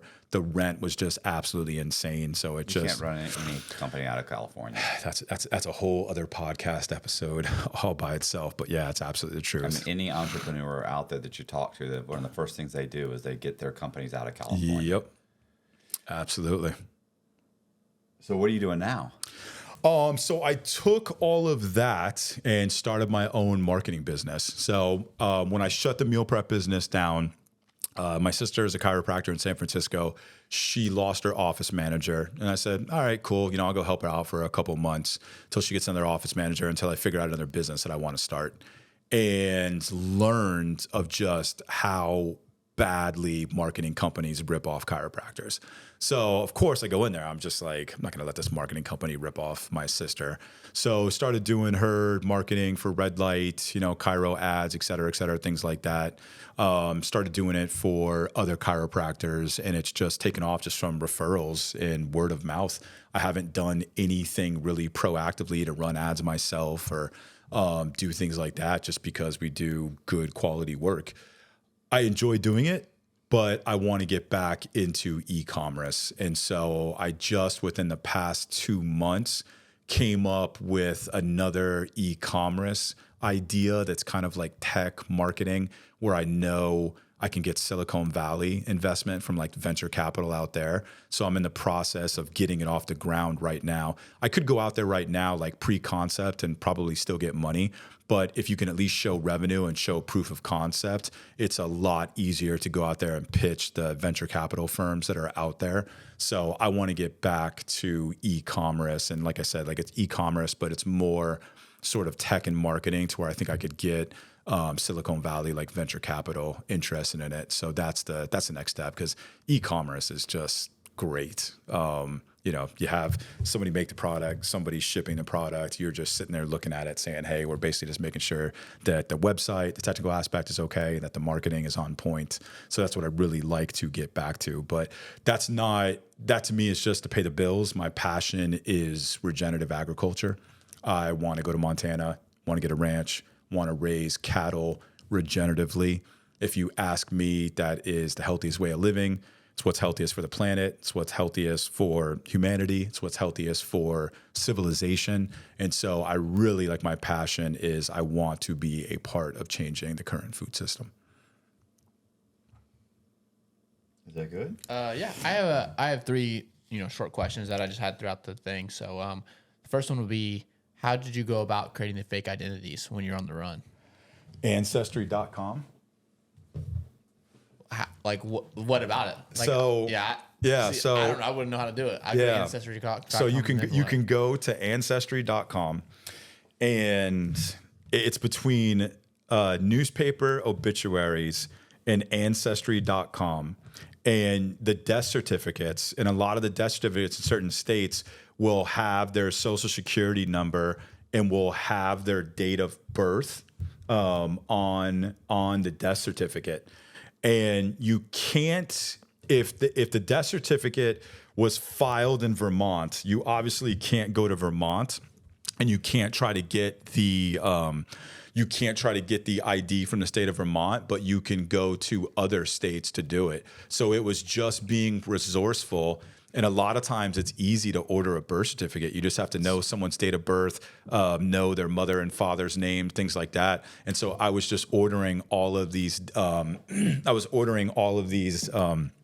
Birth certificates, and then in some states you needed a proof of identity would have been a baptismal certificate. So I went to a Christian bookstore and bought baptismal certificates, got a typewriter, made it seem like it was from the 1980s, took tea to make it dirty, you know what I mean, and make it look old and do things like that. So it's just like, okay, here are the documents I need. How do I get these documents? The birth certificate was the easiest one. I found out the hard way though. So you can go into the Social Security website and you can see if the state has reported to Social Security that person is dead, is deceased. If they've been reported as deceased and that identity is no good, you obviously can't do it. So there was a website that I would go to and I'd say, okay, here's their Social Security. I want to go over here to the Social Security Administration and I want to see if they've been reported to the Social Security Administration as dead. Well, what I found out is that there's 6 million records that the Social Security Administration illegally obtained from the states. And so because they illegally obtained it from the states, they can't make it public on their actual website. So the first person that I tried to do it with, I went in there, I had all the documents. It was in Connecticut, and the guy's looking at me and he's just like, yeah, I'm not gonna be able to issue this ID. And I'm just like, why? What's going on? He's like, well, because the Social Security Administration is telling me that you're dead. And I was just like, oh, I've been out of the country, for the past 6 years. I just came up with a story real quickly, and he's just like, all right, yeah, well, you just gotta call the Social Security Administration and figure out what to do, when you get that situated. So I was just like, how the fuck did that happen? Like, I went and checked on their website and I did some more research, and that's when I found out that at the Social Security Administration, so the state is actually supposed to report to the Social Security Administration that you have died. Yeah. If they don't do that and the Social Security Administration finds out another way, they can put it into their database, but they can't make it public because it wasn't obtained the right way. Right. But now you can't do any of that shit anymore because of facial recognition. And before, it was just, okay, if you had an identity over here in Florida, you couldn't have more than one identity in the state of Florida because they're running everything through the facial recognition. And the FBI had like $1 billion and they passed it out to all the states. And they said, look, we'll never ask you for your data. We just want to make sure that you guys, have the ability so that you don't have one person that has 20 identities, in your state. And so they gave them that money to build up this facial recognition database and said, oh, the federal government will never say that, we want this information. We want to compile it into a national database. But, oh, wow, shocking news. All of that is now compiled into a federal database. So the days of being able to do that are over, all because of facial recognition. Okay. Yeah. So your plan was to make a bunch of money illegally before you went back to prison. So when you got out, you'd have money stacked up. What was the plan to, I guess, have that for when you got out of prison? Because I'm assuming the police would seize any money gotten from illegal gains? Like, I mean, well, I had a partner, and Yeah. ultimately, like the house and everything wasn't under my name. yeah. So yeah, I isolated myself from the grow operation as much as possible. okay. And then the last question was, you said a lot of the money with the trafficking isn't, or with the trafficking or the product wasn't in actual growing it, but it was in the transportation of it. So what are some of the pitfalls that most people would come across? Like, what made them not good at transporting, or what made you so good? So I remember I had a driver and he had never driven a load before, but he had the look, like he looked like a cop, and he just had this mentality, and he wanted to get into grass game. And I told him, I said, look, man, I said, you're not going to be flipping pounds. You're going to be a driver. And believe me, you want to be a driver because drivers make the most money. They get paid right on the spot. Everybody's looking for a good driver. And that's what your job's going to be. And so he was just like, all right, I trust you, whatever. So part of the reason, too, I wanted him to be a driver was because he was from Michigan. And so I said, okay, go back to Michigan, get a Ram diesel 2500 and get your Michigan license. And he goes, well, why? And I said, just go do it. And when you get back, I'll explain. And so he's over there in Michigan. And he's like, hey, man, I found a better deal on a Ford. I found a better deal on a Chevy. It's a nicer truck. And I said, if you come back with anything other than a Ram 2500, I said, you're not driving for me.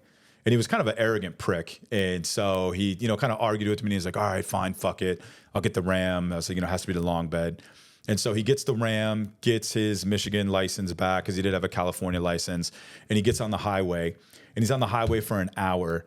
And he calls me up and he goes, I have never seen so many Ram 2500 and 3500s in my life. And I said, now you understand why. I said, anybody who's doing any kind of hot shot trucking, anybody who's driving like long distances, like working men, whatever the hell it is, they all get the Ram because of the Cummins. You can be a Chevy fan and a Ford fan, but you're getting the Ram for the Cummins because it's a 1,000,000-mile motor. And those are the best for hauling. Those are the best work trucks out there. So rule number one is we don't want you to stick out like a sore thumb. So if you're a highway patrol and you're looking up and there's another Ram 2500 or a Ram 3500, in your mind, you're just instantly thinking, oh, it's another working man. It's another this, it's another that. Everyone else, even if it's a RV or any other kind of vehicle, why are you driving from California to New York? Do you have a good story? Most people fly. And that's where people would fuck up, is that they wouldn't even think about what their story was going to be. They would get old people. I remember one of the people I was working with, they had this like 70-year-old grandfather. He had like 300 pounds of grass in the trunk of a Cadillac. And they were just so shocked that he got pulled over and arrested. They're like, you look at him though, it's a 70-year-old grandfather in a Cadillac, da, da, da, da, da, da. And you're just like, okay, well, what was his story? Why was he driving from California to New York? And he just absolutely just didn't have a story. And cops know within the first 30 seconds. Like you have to understand, California, or not California Highway Patrol, but just Highway Patrol in general, when they're running narcotics and interdictions, things like that, there's very, very specific things that they're trained to look for. So you better know how to get around that in the first 30 seconds. So the other thing why I had him get the Michigan license and Michigan plates is because if he's leaving California and he's loaded up and he gets pulled over and the cop says, where are you going? He goes, oh, I'm going back to Michigan, right? Michigan's not an endpoint.